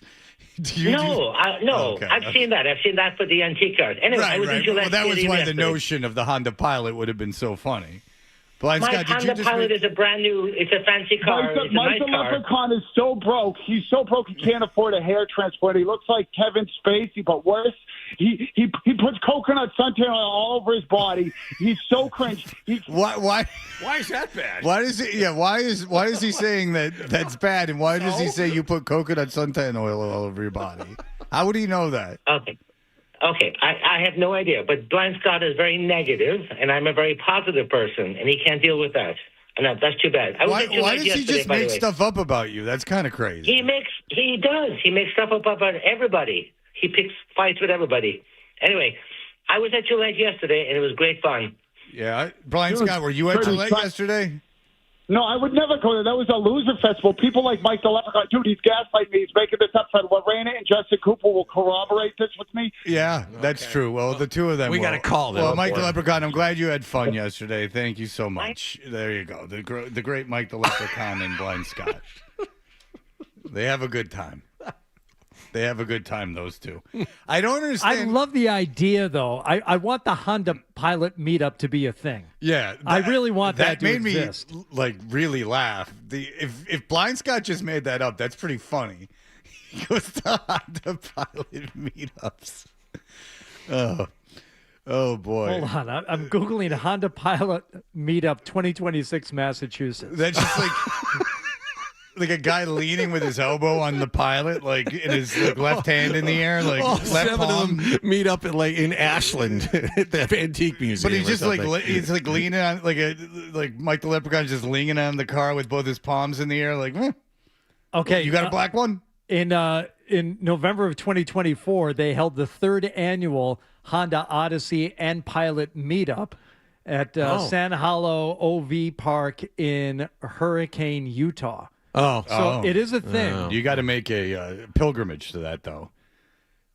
then you're putting so many miles on the pilot. Here's someone on Reddit. I'm looking to join a pilot club. Like, you know what? Do I need letters of recommendation? Do I need a sponsor? This sounds like an elaborate gag. This sounds like a Tony P in DC type situation. By the way, have you seen the NBA All-Star reserves? I looked at them briefly last night, yes. There is no Celtic. No, nor should there be. Well, there was some talk about Derek White. There's some people, other coaches campaigning for Derek White to be an All-Star, but he is not. It is a real assault to the senses with the stars. Mm-hmm. You have Donovan Mitchell, of course, who's a big star with Cleveland. You have Jalen Johnson of Atlanta, who everyone loves. Karl Anthony Towns, Pascal Siakam, Norman Powell from Miami, who we all love. Scotty Barnes and Jalen Duren. Yeah. Anthony Edwards was not a starter. Jamal Murray, Chet Holmgren, Kevin Durant, Devin Booker, Demi Avdia. Okay. And Portland. Then, of course, LeBron James gets in because he's LeBron James. That's correct. It's the U.S. against the world this year. So even though you have East and West starters, they're not going to be playing together, if you know what I'm saying. Right. So it's the people that were born in the United States versus people that were born abroad. Yeah, and I'm thinking the world team's pretty stacked if you look at their possible starting five. So Jamal Murray's Canadian, right? Correct. You have Wembanyama, Jokic, Doncic to start for the world team, which is pretty good. Shai Gilgeous-Alexander's Canadian. So those four guys on one team to start. Not bad. That's right. He's for the world team. I mean, then who's on the U.S. team starting? Cade Cunningham. Yeah. Jaylen Brown. Yep. Who's the big man on the U.S. team? I have to look at the starters again. I don't have it up. If the U.S. team has the right attitude, though, if they go in there just saying,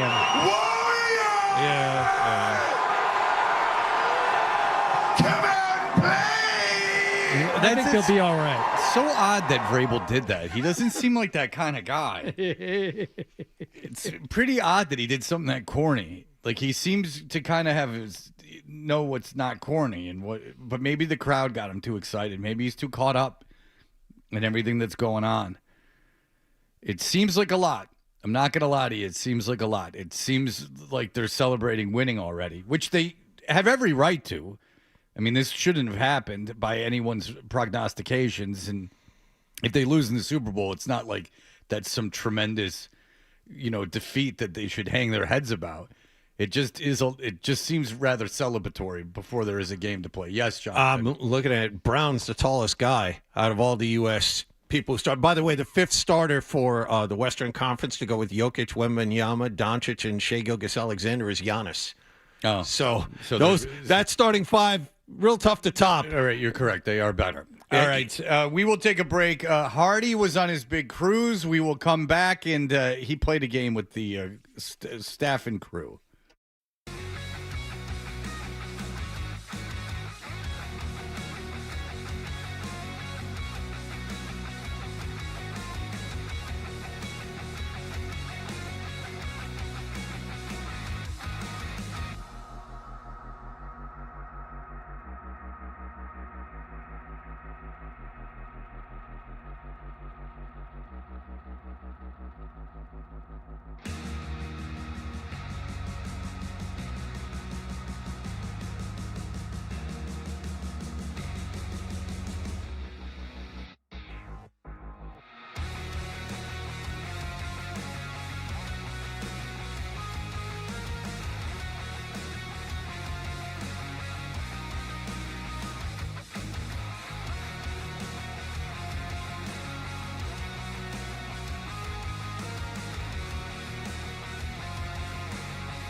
We are Toucher and Hardy. Oh, yeah, they recalibrated the mics. I have to keep remembering that. We are Toucher and Hardy. It is Super Bowl week. Hardy was on the high seas as part of a 90s cruise. You can see him on YouTube live right now. Subscribe to 98.5 The Sports Hub. And I did text Hardy during his trip because there was big news that Seinfeld has returned to Comedy Central. Yeah, I wish I could have gotten that on board the ship, but you get BBC, you get a couple of international channels, and then the 3 or 4 90s movies on a loop. That was it. Oh, and ESPN. We did get ESPN. But it's a loop of ESPN. It's not like live ESPN. It's not real ESPN. Yeah, it's like a ESPN Sports Center that's just played over and over and over again. If you wanted to watch like a game, like the conference championships or anything else, you either had to go to the back deck with the big screen or in the casino. They were showing games. Right. So it is odd that they don't have. Maybe it's to get people out of their rooms. I don't know. Or that don't have rights or access to it, but that seems like it would be easy these days. I don't know. Well, yeah, if you can have a satellite that has TV that can play on board the ship, that means it could be played in every room. Yeah, and I could have watched anything on my phone, I guess, but I was cruising, baby. Salt life. # salt life. Yeah, it was a 90s cruise, and the reason it's 90s cruise, it was all these bands that were gigantic in the 90s. Sure. Yeah. And, you can, if you have the Google in front of you, you can find any of them. If you given the name, you can get a Wikipedia. Most of them even have Wikipedia pages.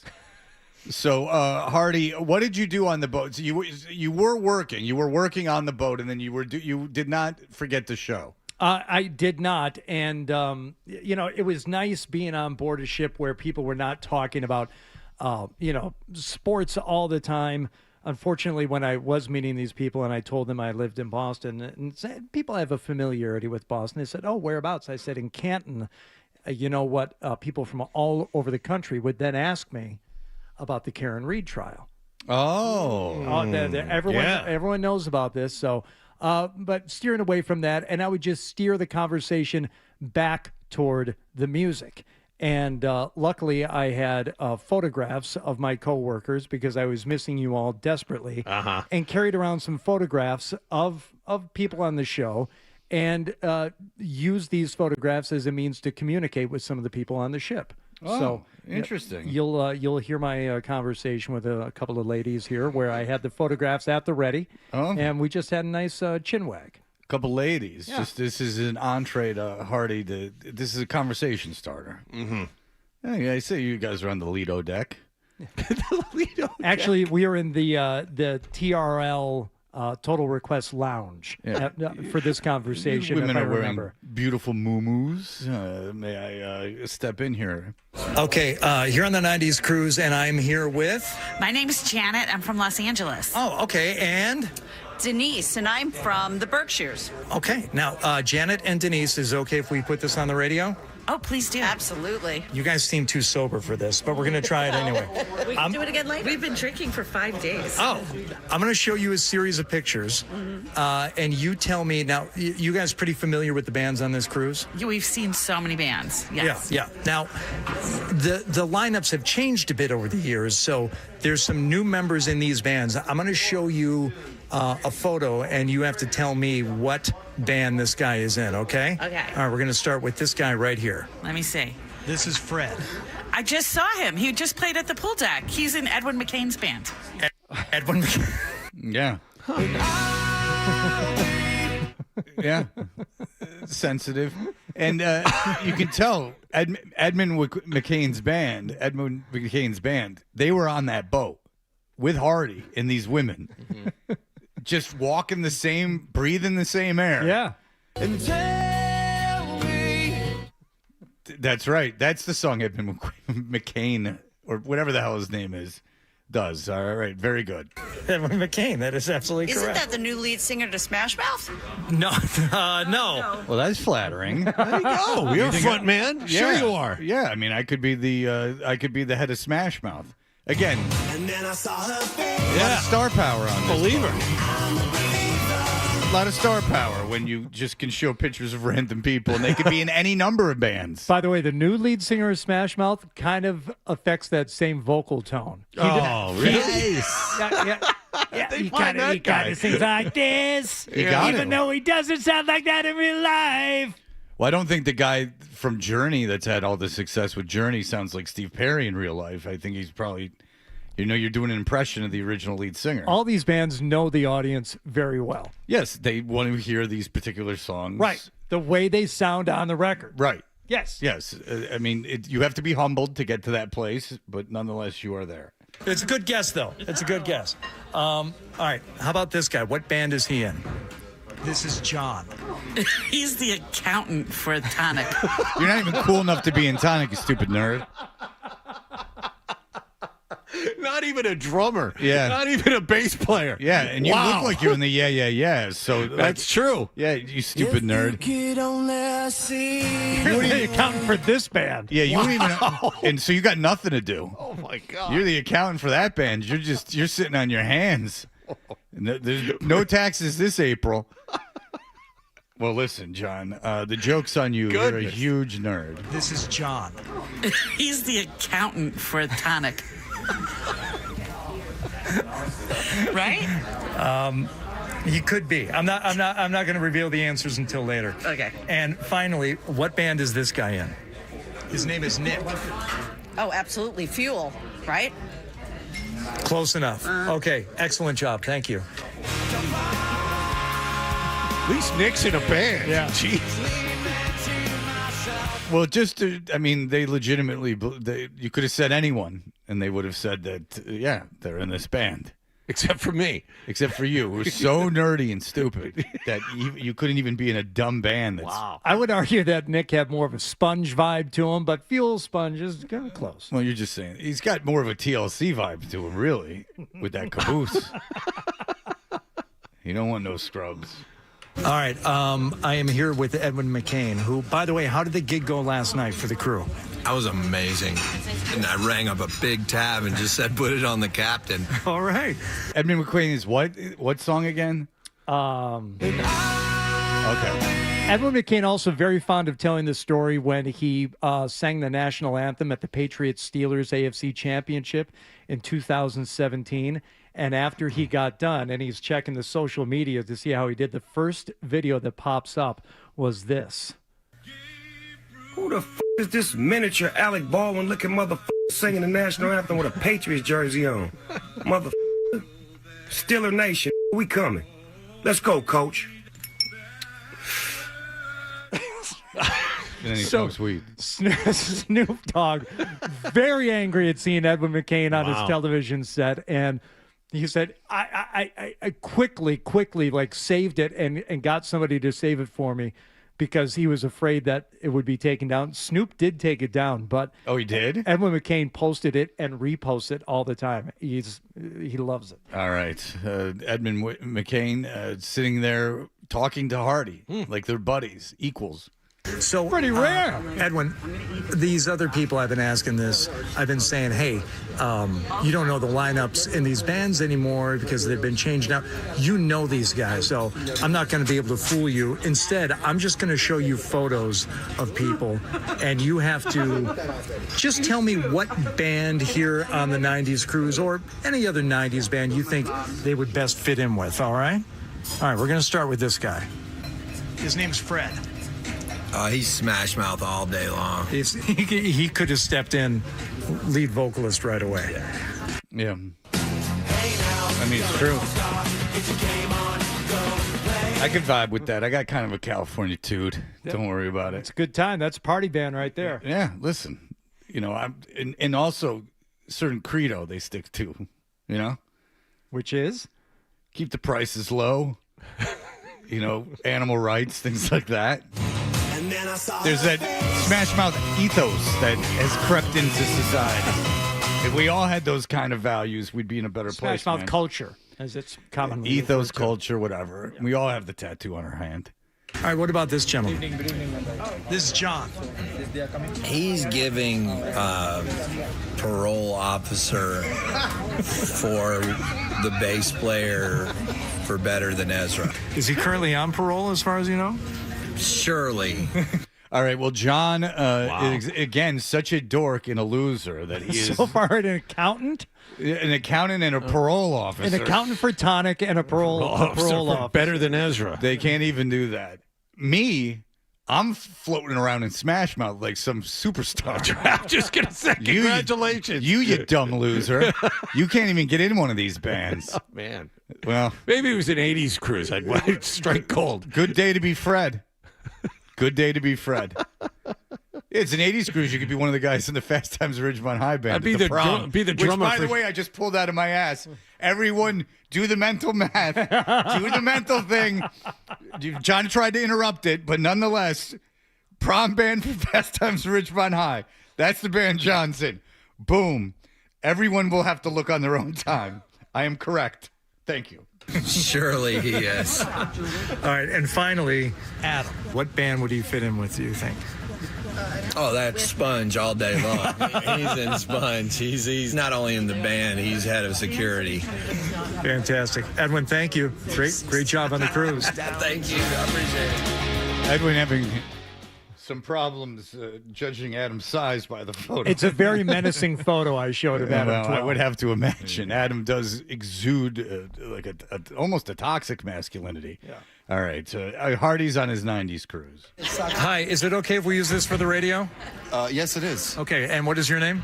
Gerald. Gerald, I'm going to show you some photos of guys who were involved in the 90s cruise. Might be on stage. They might be just part of the band in some way. See if you can guess what outfit these guys are with. We'll start with this guy here. This is Nick, by the way. He's the monitor guy for Smash Mouth. Nick, again, my subservient. As I take the stage to all the glory of the crowd of Smash Mouth, you are relegated to carrying the equipment around, you fool. It's actually very appropriate what he says. I love this bit because I'm the king. I'm in Smash Mouth, and you losers are running around doing something else.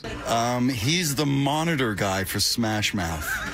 So he's not running the big board. Nope. He's the side stage monitor guy. The monitor guy. So slightly less important role. Right. You know, you are so spot on with that guy. That's perfect. How about this guy, John?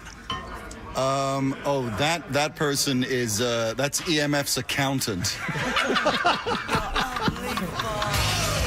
John. That's got to be the glasses at this point. I'm convinced there's guys it's the in glasses. bands with glasses. I mean, Elvis Costello was a huge star. I mean, glasses have not been a problem. And Buddy Holly, one of the first rock stars. It's a very humbling 10 minutes, I'll tell you. Yeah. Imagine just in your wildest fantasy being told you could be in Smash Mouth.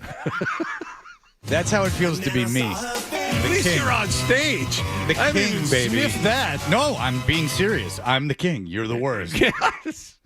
I win this whole thing. That's how I see EMF's it. accountant. Oh. And these are like the worst bands, too. Like EMF is like the worst. He's saying like you're the worst accountant. Was I better than Ezra's parole officer the last time? Is that what I was? I don't know. He was drunk. Excellent. And finally, Gerald, that fellow right there. His name's Adam. He just handles everyone's luggage.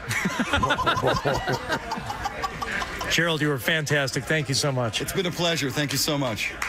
All right, so far everyone just thinks John, he's not capable, he's not cool enough to be in one of these bands. All right, and finally, Hardy talked to one last person. What is your name, please? Pamela. Which is Pamela Anderson, who was nice. Doing a big Q&A on She on should have boat. been on the 90s cruise when you think about it. Absolutely. It would have been perfect. I mean, yeah. I mean, the whole cast of Baywatch, the ones that are not 400 pounds, should have been on it. What is your name, please? Pamela. And we can use this for the radio? Yes. Okay. I'm sure you guys are fans of the bands, but the lineups have changed a bit over the years. So I'm going to show you pictures of some of the guys who are in the band. You have to guess what band they're in. Okay? No problem. Okay. We're going to start with this guy right here. What band do you think he's in? This is Fred. Oh.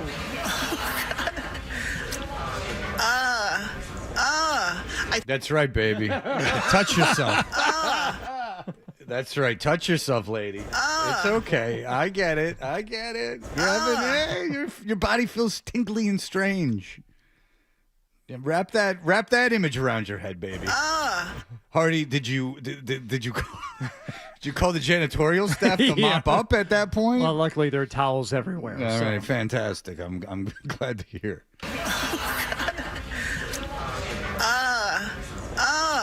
I think he's in the sax player in Edwin McCain's band. Just step back right there. Yeah, I got. Well, listen. I'll take 2 Mouths and 2 McCains all day. You're in a band every time. Every time. I mean, listen. If you, of course, I'm the sax player. Of course, Edmund McCain has a sax player. He's got to play. He's got to play "Dance in the Dark." And tell me, a million years I couldn't have told you who sang that song. All right, here we go. Okay, that's an excellent. That's an excellent guess. All right, let's go to this guy here. His name is Nick. If that helps.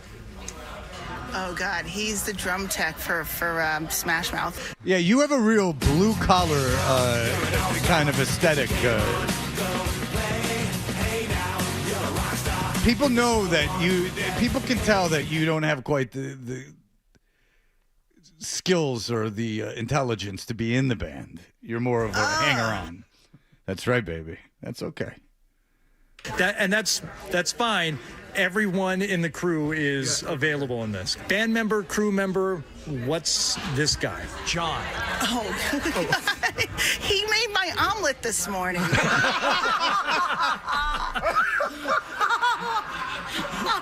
John, just listen to that, to the physical orgasm that she had when she saw my picture.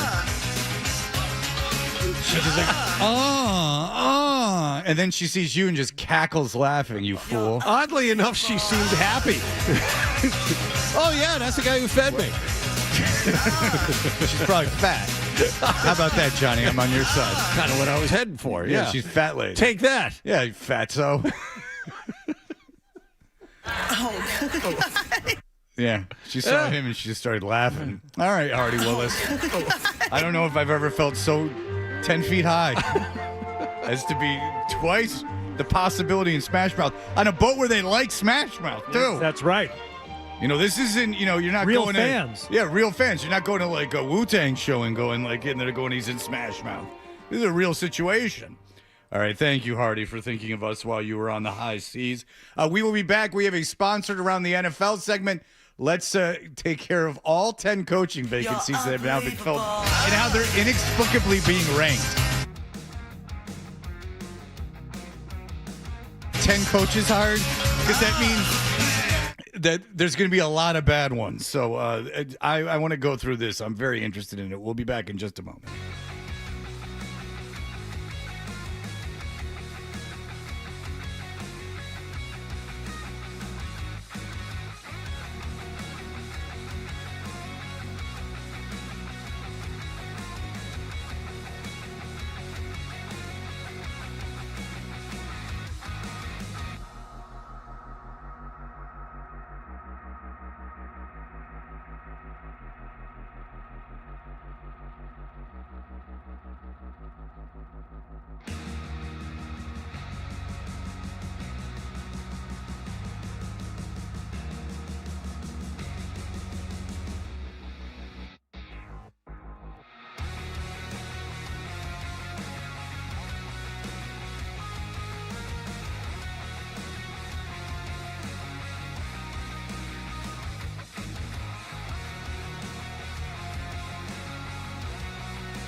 Spend $40. Cough it up, and let's get back to Toucher and Hardy on the Sports Hub. Around the NFL with Toucher and Hardy. Hit somebody! All right, you might be saying to yourself, why are you doing Around the NFL? There were no games. Well, because it's sponsored. And there was news. So Around the NFL is brought to you by Joyce Cooling and Heating. Tired of it being cold around the house? For a limited time, enjoy 10% off a new heating install or take advantage of 0% interest for 60 months. Your system must be installed by February 27th and other restrictions apply. Hurry and schedule now at joycecool.com. 10 head coaching vacancies. 10 new coaches. Every job has been filled. The final job to be filled was Clint Kubiak of the Kubiaks, who will be coaching the Las Vegas Raiders. He is Seattle's offensive coordinator. This will cripple them. Maybe this evens out the hubris that the Patriots showed at their going away rally with the Warriors stuff. Maybe the focus on another job that Clint Kubiak has before he takes on this Raiders job comes into play. So I'm just going to give you USA Today, which is apparently still something that exists. They don't put it in front of your door at the hotel anymore. Yeah, I don't even think they got a big stack of them on the front desk anymore either. Yeah, I like the USA Today because it had sections where there was a color, so I knew what I was looking at. You might want to turn that mic on, Johnny. I don't want to tell you how to do your job. All right. So John Harbaugh went to the Giants. They have that as the number one hire, which is pretty easy, I guess. Jesse Minter, the genius behind the Los Angeles Chargers defense. Jesse Minter, who the Ravens hired, is a can't-miss number 2, according to this list. He is a genius. And he will give Lamar Jackson, he will give him all he can handle with his defensive genius. Kevin Stefanski, people seem to like with Atlanta. Stefanski was a 2-time coach of the year in Cleveland. And now, you can't really blame the guy for not succeeding there. But this one I do find interesting. Robert Saleh is number 4. 10 openings. Robert Saleh with the Tennessee Titans. They signed him. He was the second coach after Harbaugh, I believe, to sign with the team. And this notion that he was a good coach, in that it was the Jets' fault. Look, Jets are a terrible organization, but people have won there. Like Rex Ryan won there. The idiot in the 80s won there. I mean, they have made playoffs and things of that nature. They don't make the Super Bowl, but they've gone to AFC Championship games. It is Bill Parcells won there. There is a ability to win there if you are a good coach. Yeah. Now they just don't hire good coaches, and you have to do it despite the franchise. But it can happen. This idea, and then Brian Daboll came in. I heard someone yesterday on national radio pick them to make the playoffs. Tennessee, the addition of Saleh and Daboll are going to make them a playoff team. And I don't doubt Daboll is good for Cam Ward. That's fine. Necessary considering the head coach. Well, yes. Right. And Saleh now has said he's going to call defensive plays, which he did not do when he coached the Jets, but he's going to call the defensive plays. But what about his tenure in New York? The way he bent over for Aaron Rodgers and allowed them to do whatever they wanted, or before that when they were terrible? Which era of his career with the Jets do you want? Well, their defense was good. Fine. Then hire him as a defensive coordinator. Guy's not a head coach. Listen, and even if he turns out to be an okay coach, I just don't understand this, that it's somehow good. That was good. That out of all the people in the world available, that was good. Robert Saleh, the terrible ex-coach of the Jets, is a good hire. And this, you want somebody who's got the experience. I get that. But how often does a head coach get hired who hasn't been a head coach anymore, who obviously just can't be a head coach? It happens every once in a while, but not often enough to where I would think they would automatically default to somebody who's been a head coach. Look, maybe he wasn't great at it, but we know he can do the job. We know he's got the requisite management skills, if nothing else. Can he coach in game? Can he game plan for the week? Nah, but he wasn't a disaster, in the actual role, so let's bring him in. Okay, because so- they're afraid of a Josh McDaniels, Matt Patricia situation. I don't know. All right, so he's 4th. Guess who's 8th? Mike McCarthy, who I don't know, won a Super Bowl. Yep. Mike McCarthy, who has a 60% winning percentage as a head coach and has won a Super Bowl, who is 62. They're saying he's 62. He's far too old for the job. Even though Sean Payton was in an AFC Championship game, he's 62. I believe Jim Harbaugh is 62. And, those are terrible coaches. The McCarthy, how can you like Saleh twice as much as you like McCarthy? Yeah. That makes zero sense to me. And it's not like McCarthy was a failure in Dallas. No. And talk about a tough place to win. Dallas is obviously a tough place to win. And he was a pretty good coach there, and he was a very good coach before that. Again, you might not go, this is a great hire. I understand that. But how is it in any way, shape, or form twice as bad as hiring Robert Saleh? It's fine. It's fine. The other two places theoretically had a good quarterback. He doesn't have that now, going to Pittsburgh.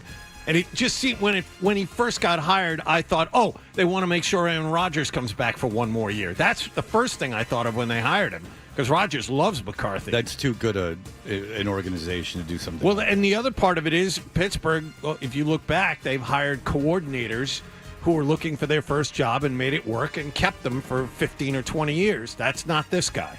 This guy isn't going to be there 15 or 20 years. But He's he could be there for 5. He could be there for 10. I mean, he could coach till he's 72. Well, for McCarthy, it's Pittsburgh or bust, listening to him. I understand and embrace the responsibility, the privilege, and the weight that comes with this stewardship. This city, this franchise, this fan base means the world to me. All right, you pussy. Why don't you Because cry Pittsburgh more about it? I take back what I said. The other thing is, if you're Pittsburgh, you can sell this. A guy from the area, he's won before. You can't sell Saleh. You can't sell Saleh in any way, shape, or form. That's a good exercise. With the Steelers, who, by all accounts, are like the organization for coaches, right? Right. The 4th coach since 1969. Yep. Would they have hired Saleh? No. Do you think they had any interest in Robert Saleh? No. That should tell you right there that McCarthy is a better hiring than Robert Saleh. Not at all. And for the most part, if you run down the names, you can see how the organization can show it. They can sell it. Like Clint Kubiak with the Raiders. Okay. Offensive coordinator for the NFC champions. Obviously, he did a great job with Darnold this year. He's got the overall number 1 pick, a quarterback coming in. Bam, you got these two guys that can grow together. Even a guy like Munkin, who goes to the Browns, offensive coordinator for Baltimore. Look at Lamar Jackson all those years. Yeah, and what is, in fairness to, that's the 10th ranked one on this, but in fairness to the Munkin hire, what were they going to do? Yeah. There was 10 openings. Right. And then when you're competing in your Cleveland. Talent pool is shallow for coaches. I mean, but you're going to be the last choice in every scenario. Right. Like you or the Carolina Panthers are going to be. And then you can maybe Carolina Panthers in Cleveland because of their ownership. And then you can toss Jacksonville in there. Those are usually going to be the 3. What about the Jets? Again, they're a New York City franchise. I think that gets you something. Now, it's not the first choice of people, but I don't think it's in the bottom 3. You can sell Joe Brady, an assistant. Obviously, Allen knows him. Have you heard what happened with Joe? Yes. Okay. Yes. So they hired Joe Brady because Josh Allen wanted Joe Brady hired, and he wanted. Well, he almost said as much when he was introduced. I'm going to do everything I can to make Josh Allen happy. Really? Okay. Right. Yeah. Great. And Josh Allen showed up with the broken foot. Right. Like people have been talking about now we can have fun, and there's not like someone looking over our shoulder. The owner, I don't know why he had that press conference and why he felt the need to go into such great detail of lying to make himself look worse. Like usually you lie to make yourself look better. He could have just said, I think Brady's the right guy, and like left it at that. He didn't have to create this narrative where he walked into the locker room and people were crying. Obviously they wanted McDermott out. Josh Allen and other players wanted McDermott out, and they wanted and Allen wanted Brady. Fine. I don't know why, again, you would call a press conference to announce something and create a false story that makes you look worse for no reason. Makes you look like you're doing everything for the wrong reasons, which is exactly what he did. And credit to Andrew Callahan. Now, the moment McDermott got fired, he said this seems like an internal hire and that Joe Brady would be the guy. He did. Oh, I mean, we all thought that. Yeah. But the thing is, I didn't know from Joe Brady and whether he'd be taken over. Well, it seemed like there would have to that Josh Allen. Let's put it this way: it seemed like Josh Allen would have the say of who came in as coach. I didn't know it'd be Joe Brady. Of all Joe the Brady hires. was a candidate, though. Of all the hires, though, By the way, Jeff Halfley is ahead of Mike McCarthy. I was just going to get to him. Of all the hires, you can't sell Saleh, and I don't know how you can sell Halfley, who was under 500 when he was a head coach at BC, and by all accounts, an excellent coordinator if you just give him one thing to do, but not a great CEO, not a great guy at the top of a pyramid, which is what he is now. Well, if you're Miami, say congratulations. He wasn't a hot assistant coach. Green Bay's defense wasn't a killer. They weren't top of the league. There were 10 openings, and Halfley was a name that had been interviewing for jobs. He has head coaching experience at the college level. Right guy, right time is what that was. Well, I mean, that's so much of life is that. But in this case, getting an opportunity almost entirely in life is right place, right time. But in this case, if the talent pool was a little deeper, I don't think he would have gotten it. I don't think he would have sniffed I don't think. No, I don't think if there were 4 openings that Jeff Halfley would have gotten a job. No. And Miami hired him early too. That's the thing. Well, not before Saleh was hired. Like, I think Kubiak might have been hired. I guess Saleh would have been hired. Stefanski would have been hired. Minter would have been hired. And Harbaugh. I guess those are the 4 guys that would have been hired. But Saleh went before anyone except for Harbaugh, so Lord knows what's going on. Well, the thing we know is that at least 8 of these guys are going to be failures. Saleh's going in there with guns blazing. What do you want him to be known for week in and week out? Fast and violent, man. Play in and play out. We're going to play with speed. We're going to play confident. We're going to have some swag. Talk a little. But I want them to show who they are. Play in and play out. And like I said, the one thing that you'll notice is the speed at which we play and the violence at which we do it. Yeah, he loves sayings. He's a big sayings guy. He's a big hanging up sayings like around. I guess that was really annoying when he was the coach for the Jets.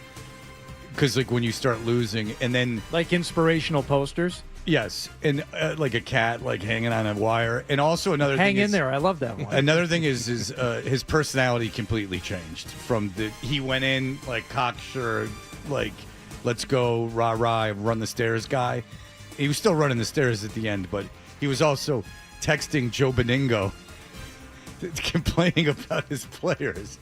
So, take him with a good... I'm not just... It's not sour grapes. I want Sam Darnold. I'm very happy for Sam Darnold. You have a record of me always saying Sam Darnold was talented and got a raw deal. I've always liked Sam Darnold.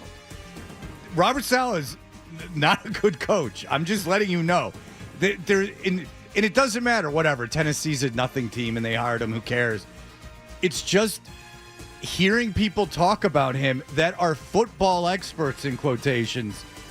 Like, not just a radio host, but like a football expert. What's your job? To like aggregate and rank the coaching hires. For them to just be completely unaware of how crappy he was as a coach is really phenomenal. Well, by the way, they had Aaron Rodgers for a season. They had Aaron Rodgers. Like, they had the quarterback that they wanted.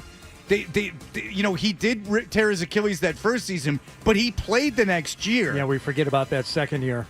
Yeah, so it's not like the worst hire though is not Saleh. The worst hire, of course, is Mike LaFleur, because he was the offensive coordinator for what second pick overall? He was the Zach Wilson offensive coordinator. Was he really? And now he is the coach of the Arizona Cardinals. How about that? Mike LaFleur was fired by the Jets as an offensive coordinator. And you go through the McVay car wash, you tend to come out smelling a little bit better. Oh, my friend. Yeah, he was the tutelage of one Zach Wilson. So. What you're not taking into account is that Saleh learned his lesson from his head coaching days with the New York Jets. There's no handbook to a first time at anything you do, And what I would say, the proper question would be, what didn't I learn? And there's so much to gain from any time you're in the chair as a head coach. And there's so many learning experiences that I had. So I can sit here and talk to you for the next 4 hours about all those different things. Well, how about one then? Instead of just saying you could talk for 4 hours, how about picking out one? But I can assure you that there was tremendous growth through the opportunity that I had with the Jets, and through that growth, I think I'm more prepared now than I've ever been. How? To attack this position. Well, you got worse and worse and worse as the coach. Yeah, but some interns get worse. He was treating it like an internship. This isn't really a job. This is a learning experience, and I'll take what I learn to the next job. Next thing you know, you're Isaac, and you're perfect. There's no doubt that's true. Isaac can do whatever he puts his head to. If I was the Arizona Cardinals, I would have looked at Isaac. Just for the optics of the thing. Yeah. Say my name. This is just crazy enough to work, this son of a bitch. This just might be crazy enough to work. All right. Is this Howdy Doody's older cousin?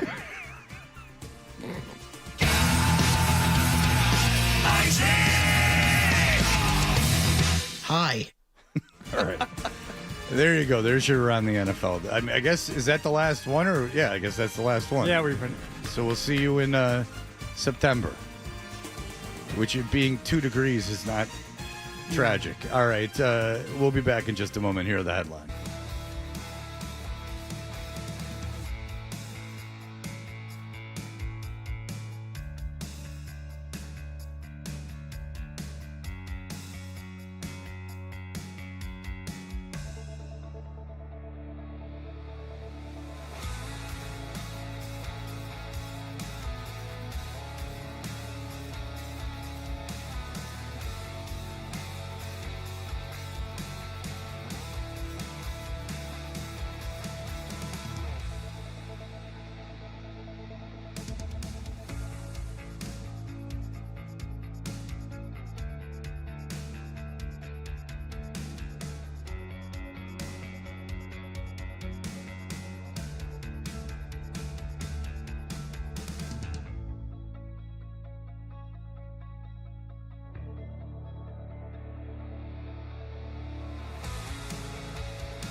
I was just calling to be a little constructive point. You know, like you mentioned in the bean pot, and you mentioned a lot of the other, events that are on.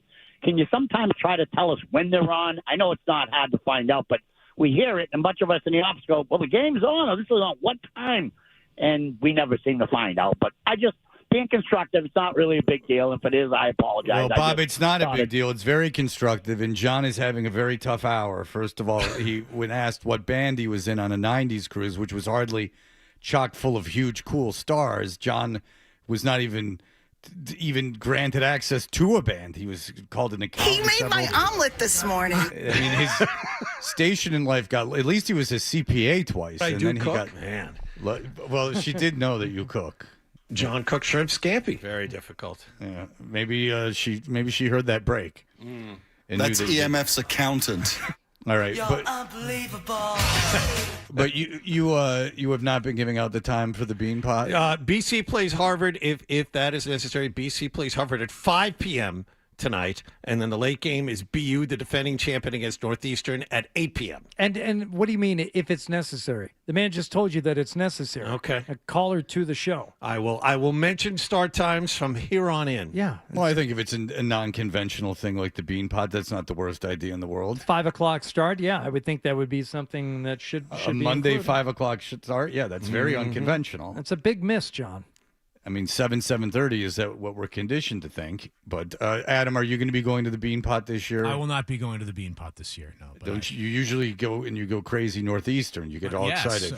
For many years, my father and I went and sat up in the press ring, and Dan Roach would give us dirty looks because we were a little demonstrative for sitting up. I don't think Dan cared that you were at the Bean Pot, that you were cheering. I think that was in your own head. But the price was right, huh? Absolutely. Yeah, you got your dad in for free. That's why you always went to the Bean. And I'll take 3. And that's why you always went to the Bean Pot. That's right. So why are you not going? They're up in they're going to be up in Maine, so won't be able to. That's not as much fun. Oh, to go snowbirds! For my dad, you know. I get it. Must be nice. Must be nice to spend January and February in Maine. That's the dream. It's a little colder than it is here. I mean, the dream is to buy a little place up in Maine and spend the entire year there. Spend the winter up there. I want nice 10 rural below area zero. with no plows. Yeah. Yeah, listen, who can blame them not wanting to come down? I mean, it could be a little bit warmer.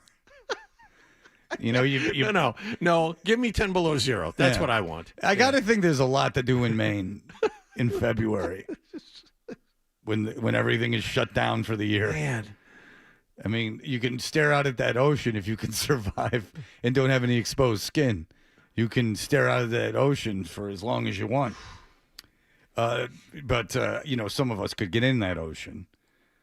But, some of us are stronger than others. There's a big thing online about people giving inspirational speeches. And now that it's cold and chipping away at like lake or pond ice. And then, of course, submerging themselves in that water. And I don't know what that has to do with any. And there's some people I like that do that are like talking about something like fairly interesting. But the visual, like over the text or the narrative, is them chipping away at ice and then getting in cold water, to which I don't know how that is helpful in any way, shape, or form. That actually makes sense from a content standpoint because those are two very popular content genres, right? Is people plunging into cold water and people giving what's the word you use there? Inspirational speeches. So now you've combined those two genres into one type of content. So now when people search either of those things, you got a chance to pop up. But it's just like that David Goggins thing, which is like David Goggins like does these huge races or did these huge races, and he like failed SEAL training 17 times and did it a bunch of times. So what he did is impressive, or does is impressive. He can do a bunch of pull-ups, like he set the record. Like, that's impressive. But then he is tasked upon inspirational speaking, and I don't see how that, like, okay, he ran a lot, but I don't know how that helps someone who doesn't want to run. You know, I guess it's a mind over matter thing, but, I mean, some things have to be finessed more than, endurance activities. I mean, some things have to be there's other factors at play. You can't just bull rush through.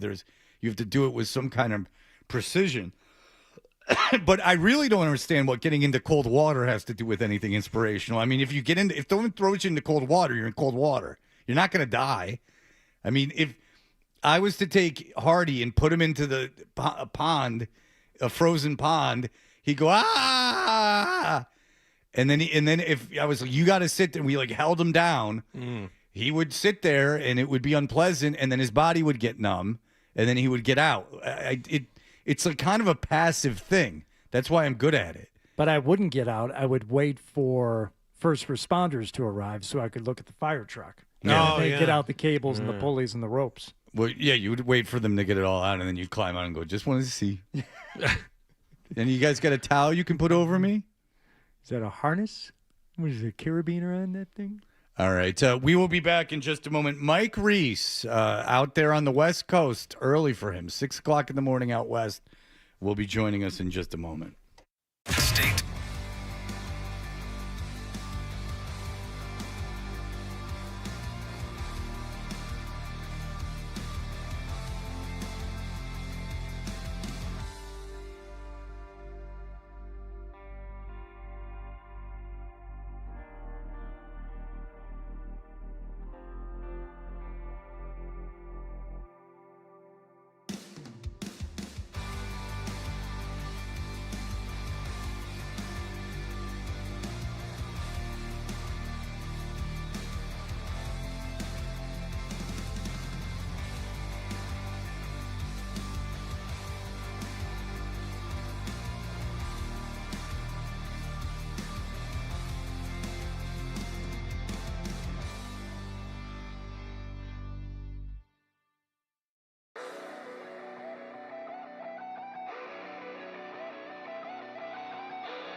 those.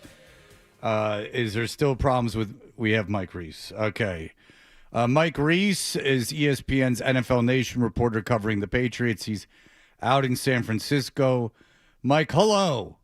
Good morning. Good morning. Good morning. How we doing? But you're better this time. You were in a foul mood last Monday for Mike Reiss. Fred, I felt so bad. I was talking to Paul Perillo after, and he mentioned that, and I said, oh, man, did that come across as a bad mood? I think I might have just been a little tired, Fred, a little tired, and I wasn't able to see you. I think that was the other problem. When I can see you, I feel your energy. Yeah, that is true. Visually, I'm quite dynamic. I understand that. No, you didn't do anything bad or anything wrong. You just seemed, for you, kind of down in the Very dumps. unusual. Very unusual. It worried us a little bit. It was very, well, I wasn't worried about you. It just seemed like you were down in the dumps a little bit. I mean, but you had a lot of travel situations. It was very early in the morning.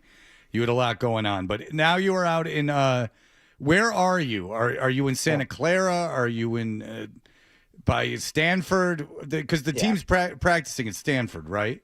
That's right, Fred. I'm out in Santa Clara. This Super Bowl, I would say, is a little more spread out than some of the other ones that I've experienced. So the media center and most of the media is staying in San Francisco, which is about an hour, 45 minutes to an hour north of where the Patriots are staying in Santa Clara and where the Seahawks are staying in San Jose. So I ended up down closer to the team through, I think that's where a lot of the ESPN people are staying. And so I'll sort of make my way back and forth between here and San Francisco when I need to get up to the media center. Sounds like an enormous pain in the butt. Well, that's the problem when the stadiums aren't downtown. Right. That's the issue that you get, is that you get an issue, and thank God the weather in San Francisco, like there's not getting ice storms like they did in Dallas. I guess they probably don't get ice storms very often in San Francisco. I wouldn't know. But I will tell you that like that Super Bowl in Dallas, because everything was so spread out, and then when you can't traverse the roads, you're in big trouble. And then the opening nights in San Jose tonight, so Mike's closer than a lot of places. Don't they have a big mall where they could just put a bunch of stuff? Like Minneapolis? Yeah. Oh, that was fun. That's right. That's right. Oh, Fred, you mentioned, or John, you mentioned that Super Bowl in Dallas. That might have been the most scared I ever was driving.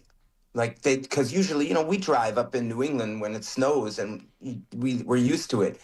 They don't treat the roads the same way down there. I saw more cars spinning out as I was driving. That I was never forget that one. Yeah, Atlanta had an ice storm one time, and it happened. It was when I lived in Boston, and it happened during the middle of the day. Like it happened while people were at work, and you saw pictures of I-75, and there's cars just like all crumpled together, and people are like, and you think you're obviously, what the hell's wrong with these people? There's ice storms around here. Yeah, they do not have the infrastructure nor the supplies to treat the highways and the roads. So people were driving on a ice rink where their car tires could not get traction, and they were falling down into each other. I knew people that walked like 4 miles home that day.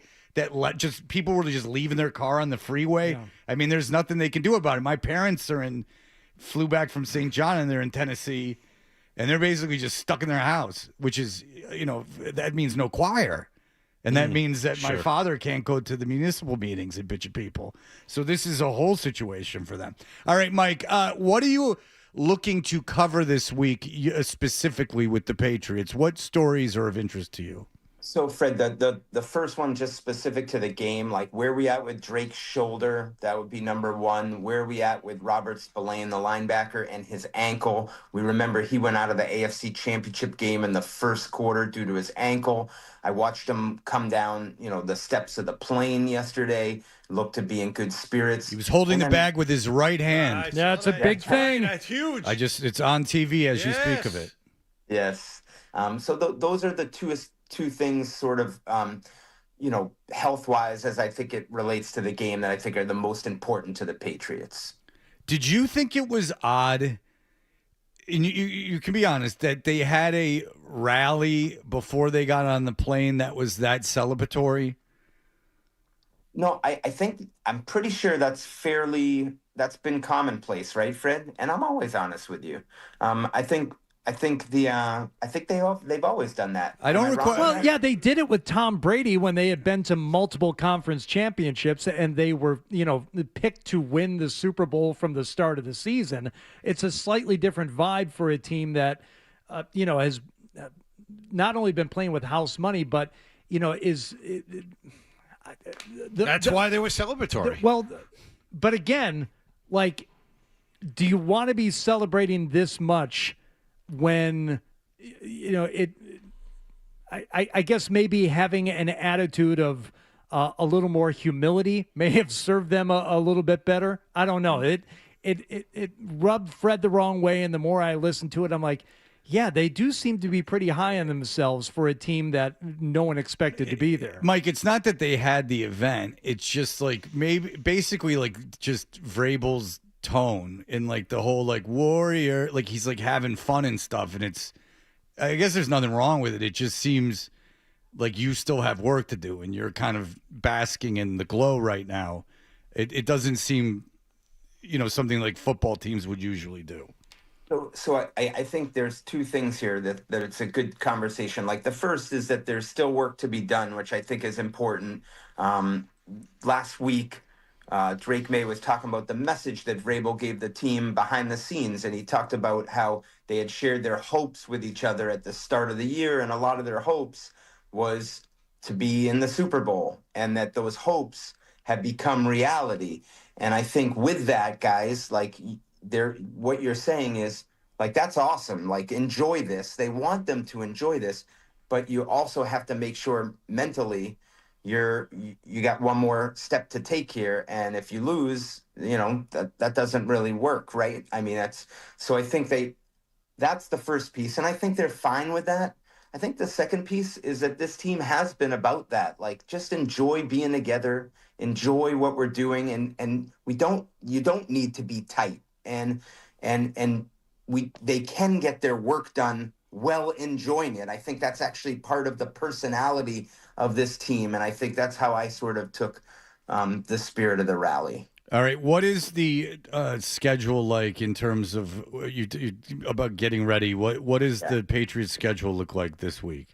Good question, Fred. Today is a bonus day, they call it, so they're going to practice today, but we're not going to get an official report from the pool reporter who's Lindsey Jones of The Ringer. Those don't start till Wednesday, but they are going to get out on the practice field, loosen up, work on some things. Then there's that big opening night tonight, 8 o'clock Eastern time, where, the whole circus with everything. Tuesday will be an off day, but they'll do media. Wednesday will be sort of their standard Wednesday practice, first and second down, which they've already gone over a little bit back in Foxborough. Thursday, third down. Again, they've already gone over that in Foxborough. Families for them come in Thursday. Friday will be their sort of red zone situational day, which they'll do a little bit of that today as well. And then Saturday is the walkthrough team photo into the game. So they try to keep that same type of routine that they would have normally for a regular game week. How hard is it for Mike Vrabel to kind of keep his rookies, all the young players, focused on the task at hand? Because as much as Vrabel's been there and understands what this is all about, he can only talk to his players. He can't experience this thing for them. They got 15 rookies, John, and I think of all the Super Bowl teams that have ever played in the game, the Patriots have the most percentage of snaps played by rookies of any Super Bowl team ever. They're going to be the first team to ever start two rookies on the offensive line in a Super Bowl. So that gives you a feel for the whole context of the rookies thing. It's something that all you can do is set the tone in the meetings and hope that the players that you pick, these are mature. There's a certain sort of common thread between all their rookies and why the class, in my view, has been so successful, John, is they're mature beyond their years. So I think they're going to be fine, but it's a very fair question in terms of this is unlike anything any of them have ever seen. Is that the difference maybe in the Super Bowl is composure, and is the tipping point Sam Darnold? And if he loses his composure, because he has in big games before. Now, he played very well in the playoffs, but this year. But he has lost his composure in big games before. Is that the big difference? I think it's a longer game, longer halftime. So it's like a mental and physical stamina, Fred, like that is going to be the difference. Which team can sort of hang in there longer? And on the Darnold thing, probably if you were to ask me what's the one thing you heard last week from Patriots players and coaches that stood out to you more than any other, it would be from Milton Williams. And he said Sam Darnold, or is like CJ Stroud, that if you let him sit in the pocket and it's clean, he's gonna pick you apart.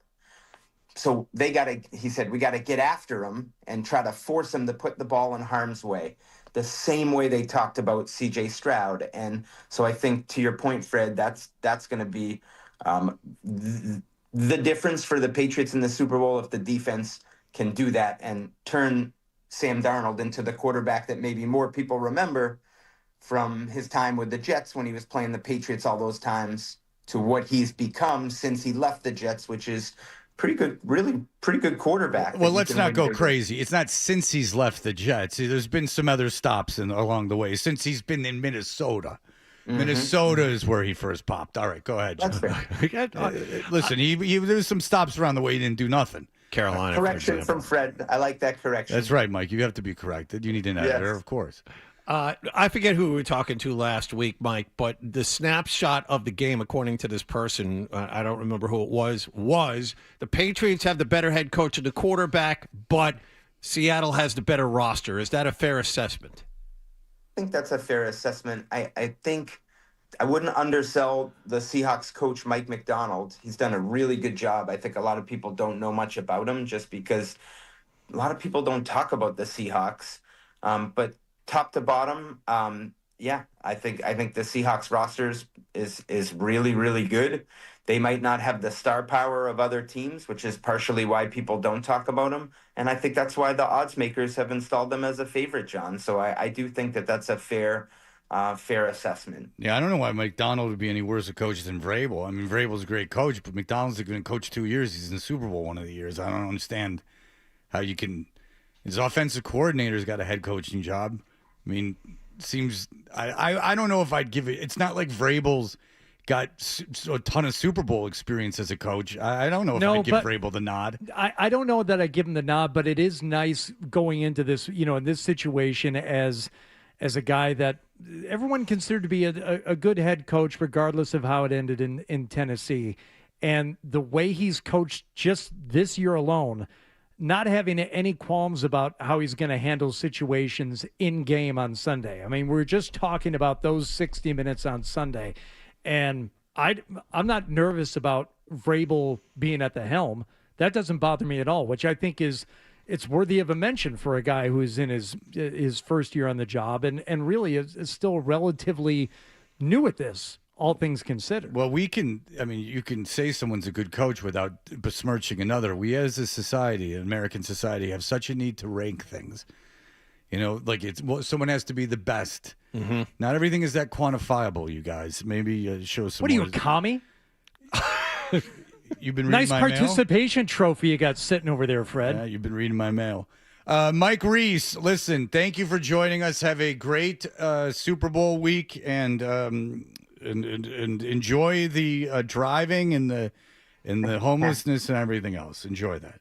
I look forward. So next week, last one, right? And let's do our regular time. So if they win, let's get it started early. Oh, you'll be hammered. Wow. All right. All right. You're going to be completely hammered. Woo. All right. Very good, Mike. We'll keep you to that. Thank you so much. Sounds great, guys. All right. There you go. The Super Bowl halftime show's longer, and Bad Bunny's playing it, and he's from Puerto Rico, which is not even really the United States. It's only kind of half.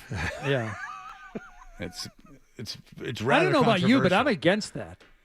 It's controversial. I'm not willing to take a side. It's certainly controversial. I mean, the man is from Puerto Rico, and we all have our own feelings about that. If only there was an alternate halftime show with someone that wasn't from Puerto Rico, then I could finally sit down. Bad Bunny's traipsing all over them Grammy Awards last night, all from Puerto Rico. Maniac. That's right. So stupid. It's offensive. Did he win? He won last night. I think it's like Pol Pot or something. Yeah. Like it's, Puerto Ricans don't even need a passport. What the hell are you talking about? That's not important. That's not important at all. It's a language We got to make situation. sure the message gets out. Well, listen, he does sing in Spanish, and that Right. is that's something I don't understand. I don't speak the language, so I don't care for that so much.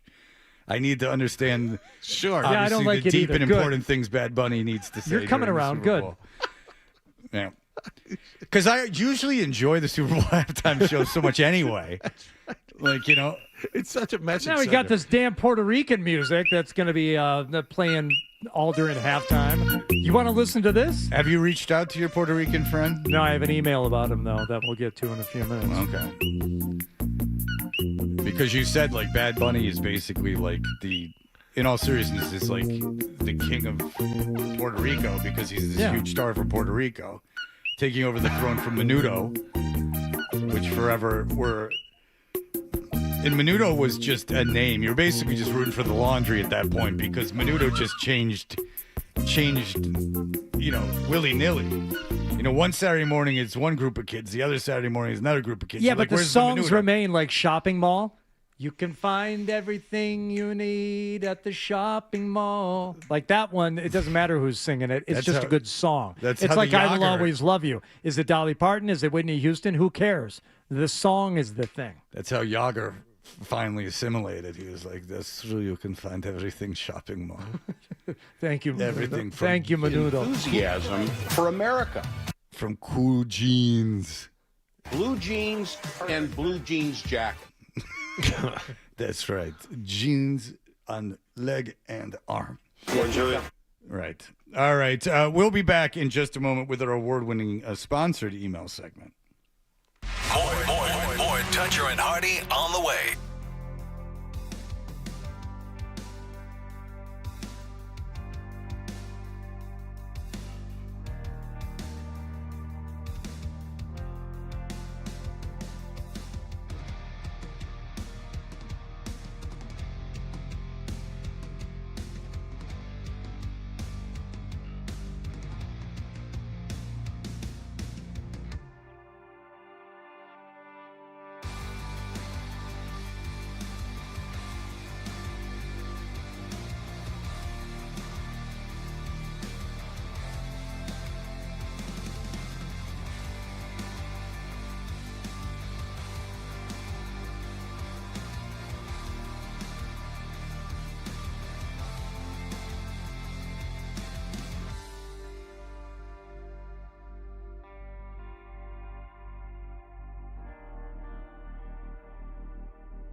thing over and over and over and over. It's just never good. It wasn't funny the first time. Toucher and Hardy, mornings on the Sports Hub. You know, I got an idea for a bit. The email bit. We should do the email bit. It's a great idea. Let's do the email bit. It's ingenious, the email bit.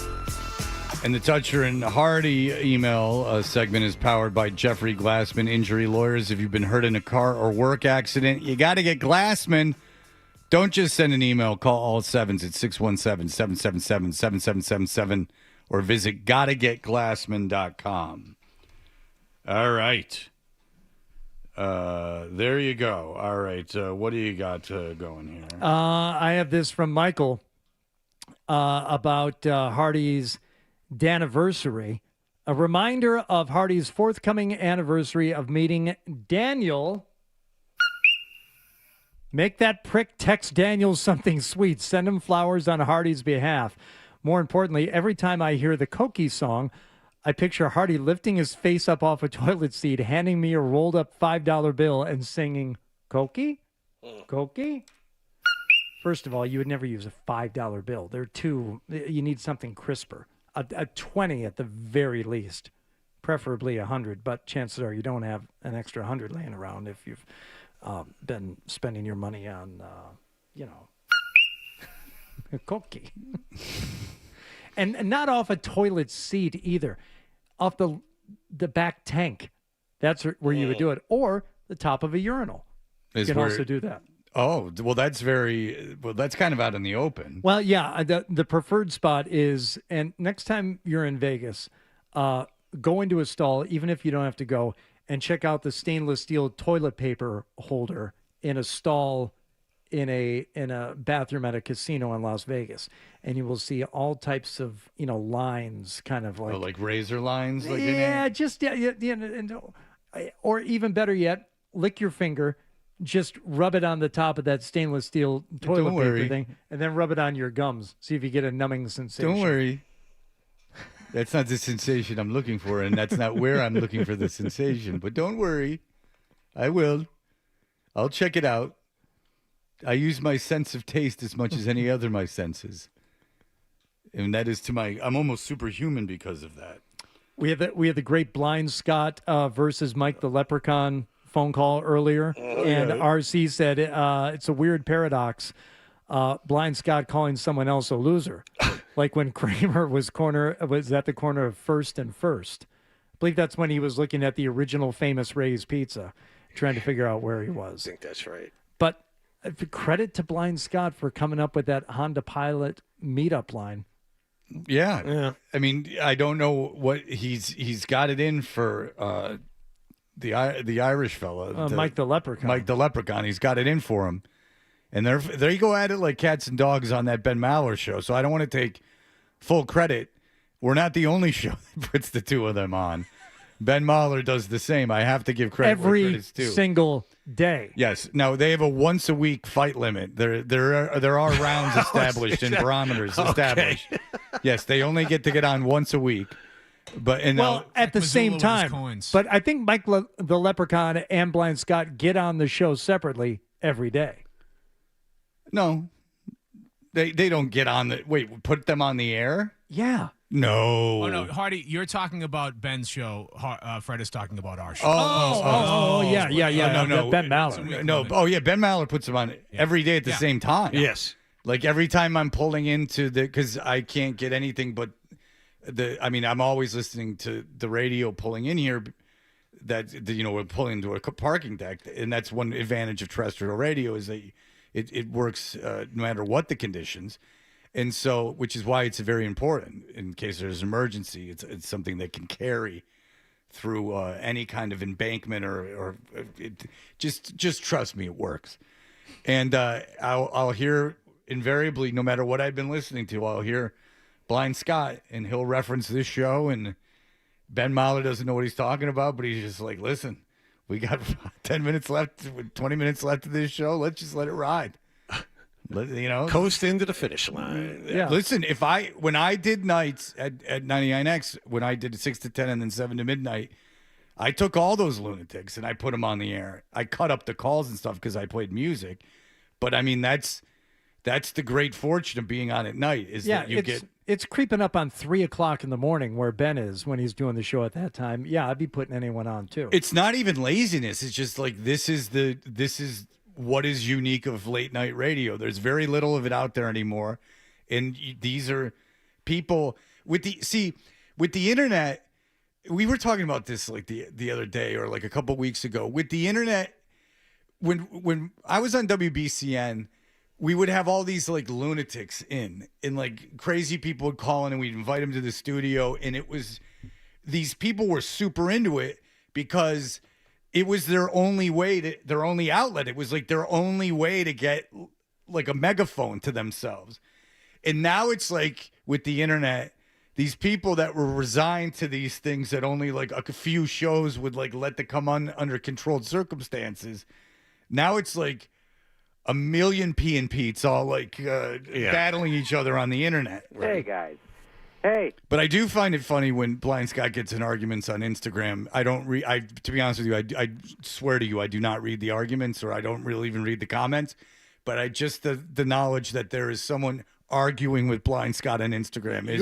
You look at the Instagram app and it has a number over it, like 275, and then you look at it and 260 of that is Blind Scott. Yeah, like you'll see. Whoa! All right. Like you'll think like, wow, there's a lot of engagement on this post, and it's just Blind Scott arguing with one other lunatic, or just posting randomly. Yeah, someone would be like, your YouTube chat, Blind Scott took it over. Okay, well, what the hell do you want me to do about it? My bad, so you can't get up and crap on us at 6 a.m? Oh, too bad. Like, I have friends that I'll meet, and they'll like go like, oh, I like watching it on YouTube. Like, boy, these people hate you. And I'll be like, yeah. And then I had a friend go, they're really mad at Blind Scott. And I'm like, good. Mm-hmm. Yeah. Yeah. Like, don't, and we'll get emails like, make Blind Scott get off of it. No. Like, why is he any worse than you? Like, you're getting up every morning, and I would assume one of your first activities is just crapping on us. So Blind Scott gets on there. I don't understand how that's any less sane than what you're doing. It really isn't. No. So the hypocrisy of that The peas in a pod. The hypocrisy of that is, and I understand people meet on that. I'm talking about people that go on just to like crap on the show. Yes. I mean, I could show you the Howard Stern Reddit page. I mean, it's a million, like what it was probably in reality, 60, 70,000 people crapping on the Howard Stern show, but they all listened to it that day. Now, I just saw one this morning of a guy who was crapping on something we did this morning, and I looked back at some of his other posts. He listens every day. Yeah. Like, okay. All of them do. Yeah. But I would say Blind Scott, while crazy in a different way, is no less mentally ill than the guy who gets up and every day just gets on YouTube to crap on the show. Because any psychiatrist, any doctor would tell you that is not the way to start your day. That's not the feeling to have in the morning? No, to just, get on something and just like unleash this incredible negativity for free. At least if you're me, you get paid to be this negative this early in the morning. And the cost of what it does to my mental health at least can be justified with money. So, so there. Ha-ha. Tito in Framingham says, Matt Collins sounds so much like Travis Kelce. It's depressing.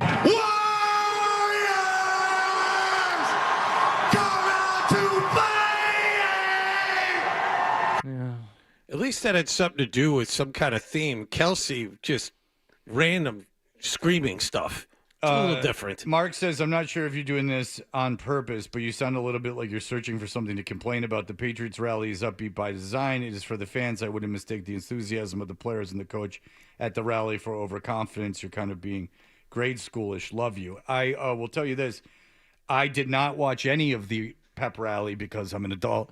And I was just reacting to audio that we played.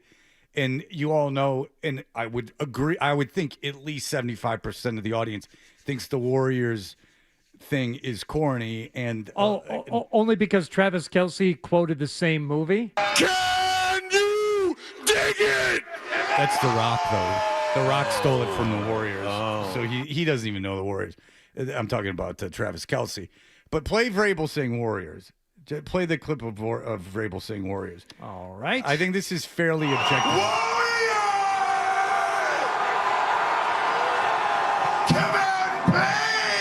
Okay, so I'm just listening to this for the first time, and I hear it, and I'm like, well, that's annoying and corny. And then I started thinking about it, and I thought, like that in particular, not the players. Who cares about the players? It's the coach being that kind of like corny in a celebratory way. I'm not kidding. If you're asking me to judge something on first listen, and now at 20th listen, I still think that way, which is what my responsibility in that segment was. My honest opinion is this coach is a little like if Tom Izzo, like before the, Final Four was up in East Lansing going like, Warriors, like I'd be like, whoa, like win, like, there's 2 games to play, like win the Final Four. Like, it's great. It's because I would assume that's the equivalent of college basketball, more the Final Four than it is the championship game. The Super Bowl is the Final Four. Do you see what I did there? Yes. I think it's a good comparison. Yeah. But no matter who the coach was, if that was Mike McDonald, I still would have been. First of all, it's corny. There's not a human being that's not corny. But in terms of if any team in any sport before, it would just be corny and harmless after the Super Bowl and whatever, and I just call it that. But before, that sounds like a Super Bowl parade.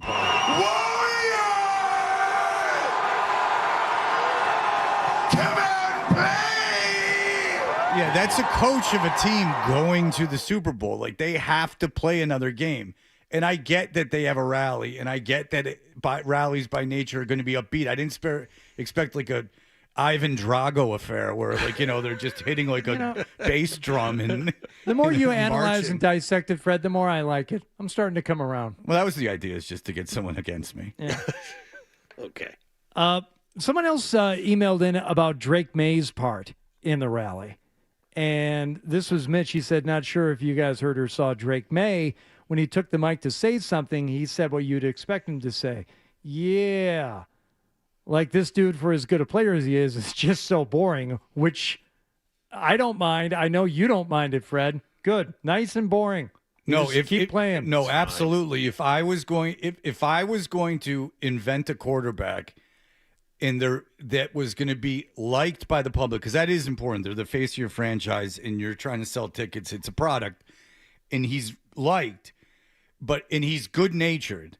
So he's not rubbing people the wrong way. And he says words without saying anything. That's honestly exactly what I'd want. Exactly what I'd want. First off, man, I just want to thank you guys. You guys have been great all season, man. We wouldn't be here without you guys. What a journey, and we still have work left to do. Shout out to these guys. Love you guys.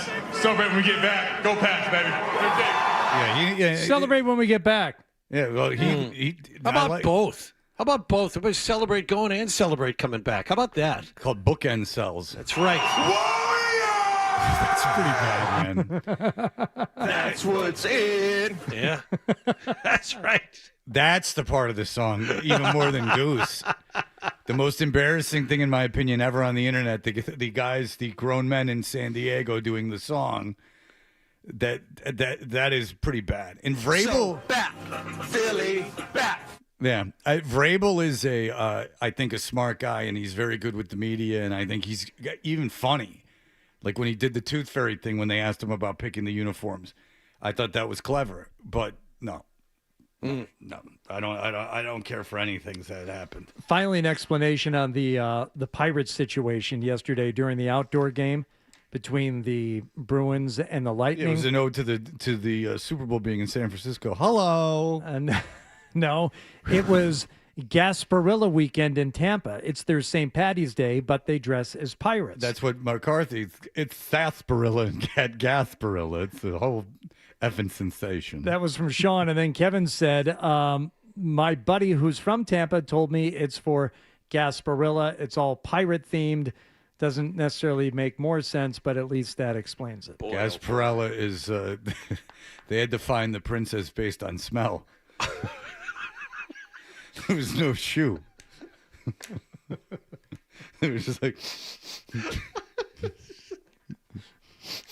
I need to find my John princess. gasping for air.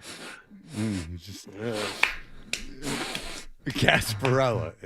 It's about a blind prince that can't find. He only knows by the smell of her farts. All right. Well, listen, I should have known it was Gasparilla, and it is no less comically gay than it was when it was on It TV honors last the night. legendary pirate Jose Gaspar. And they have a parade and everything. We all understood that immediately. A parade. Having watched the game. A parade in Florida. All right. What will be next? All right. We'll be back in just a moment. Sports Hub headlines presented by Celsius Energy Drinks. Patriots out on the West Coast this morning after a big rally in Foxborough yesterday. They'll play Seattle in Super Bowl 60 Sunday night. Two teams will hold their annual one-hour sessions for opening night tonight. We'll begin our coverage of the big game.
It's time for The Stack on Toucher and Hardy.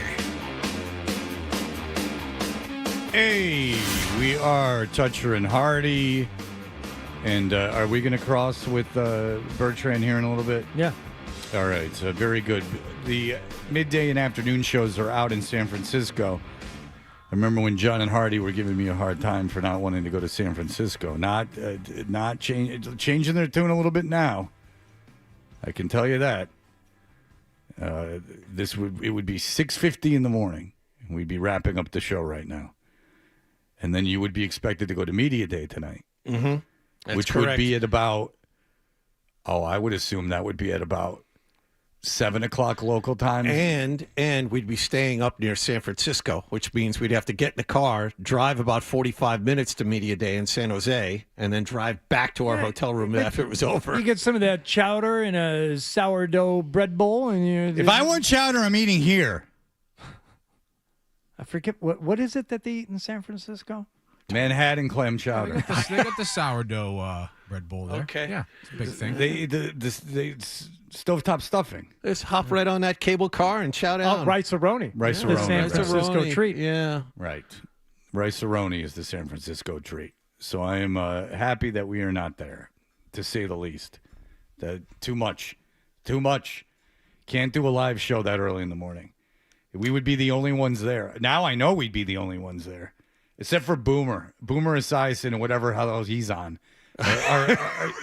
is up and at him. Yeah, Boomer gets chauffeured just about everywhere he goes. You could chauffeur me a lot of places, and I'd still be tired at 3 o'clock in the morning. I'm not positive. I don't know how I would get myself to a point of being in a suit and heavily make-upped and bright as sharp as a tack, clean as a whistle at 3 o'clock in the morning. I don't know. Maybe he's got a weird kind of sleeping schedule or some kind of advanced technology that I'm not privy to. But I would like to know how. If you want a real slap in the face, at all the mock drafts that are coming out have the Patriots picking 31st. Yes. So they have them losing the Super Bowl. Yes. Oh, boy. Which, if Milton Williams needs something to get upset about, I would look no further. Hop right on that. Yep. Look no further than in the mock draft, Seattle is picking last. So, all right. Are we crossing over, or what are we doing? What's up? Hey, what's up, Mark? How are you doing? What's going on? Wallach just described our day that we're going to opening night after we do the show here. Oh, great. Oh, that sounds like not some a big fun. deal. Okay. It's not that bad. It's Yeah. not that bad. No. It would suck for you guys to be here this early, though. That would be crazy. So you've been there for a while. Were there shows live that were on when you got there? Yeah, there are shows going on now behind us. I would say probably half a dozen, maybe, somewhere in that range that are going on that have been here before we were here. So Central Time, Mountain Time. Yeah, there's some Westwood One guy who's really loud. Yeah, that doesn't mean really they're East excited Coast about being morning here. shows. They're like, well, listen, wait until you do a conference with a lot of progressive or political talk show hosts, not progressive, a lot of political talk show hosts that have ponytails and guns. Nice. That's when you're really living, when you're looking through the studio glass, and in every room there's a guy screaming with a ponytail and a gun. When I went to Hofstra, that's who everyone else who was at that convention. They all had shirt and tie, no jacket, ponytail, gun. Nice. They were all Nice. wearing that. They got up and put on a tie before they armed themselves. That's how you know you've made it big, Fred. Well, I never felt Something bigger. like that. I never felt that's like a a big bigger deal. star in my entire life. It's a really big deal. All right. Yeah. So you are out there today. Are guests coming by today? There are a few guests, mostly media guests early in the week before we start getting player-type guests or former players or stuff like that. So it's mostly all the football media people that are here the next couple of days. I see Scott's eating. Have they put some sort of? So this is really important, and I sent Hardy a photo a minute ago just to kind of set the tone that this is going to be a good week. As Zoe said, this ain't Miami. That's what he said. I mean, he's been scarred for 6 years since we went to Miami. Yeah, worst experience ever, is Zoe shouting. They did not have food. They did not have water. They did not have coffee. Zoe was in the building 10 minutes and found all of it here. Well, he's got And so on his plate he has 3 muffins. 3. Yeah, there you go. You picked up on that. and he's through, I think, 2 of them so far. Oh, good. So they have like a one more Holiday muffin to Inn continental breakfast going. Is there a bathroom? Is there a bathroom nearby? We want to make sure he's okay. There are several. Okay, good. So that's a really good sign that there are several. All right. Well, you guys enjoy yourselves. I'm glad you all got there safe. I'll tell you, we couldn't even get water in Phoenix. He's on a plan. We couldn't even get water in Phoenix. Remember that, Johnny? Yo. And it was 150 yards to the nearest. Oh, you always lowball that. You always lowball that. It was a quarter-mile away. It was a quarter-mile away. It's a long distance. And, yes. and it's not like you can go, hey, fetch me water, boy, to someone like. There's no one around. Right. So you have to run a half a mile and run back in order not to miss any show. All right. Well, let's not waste any of their time. The guy.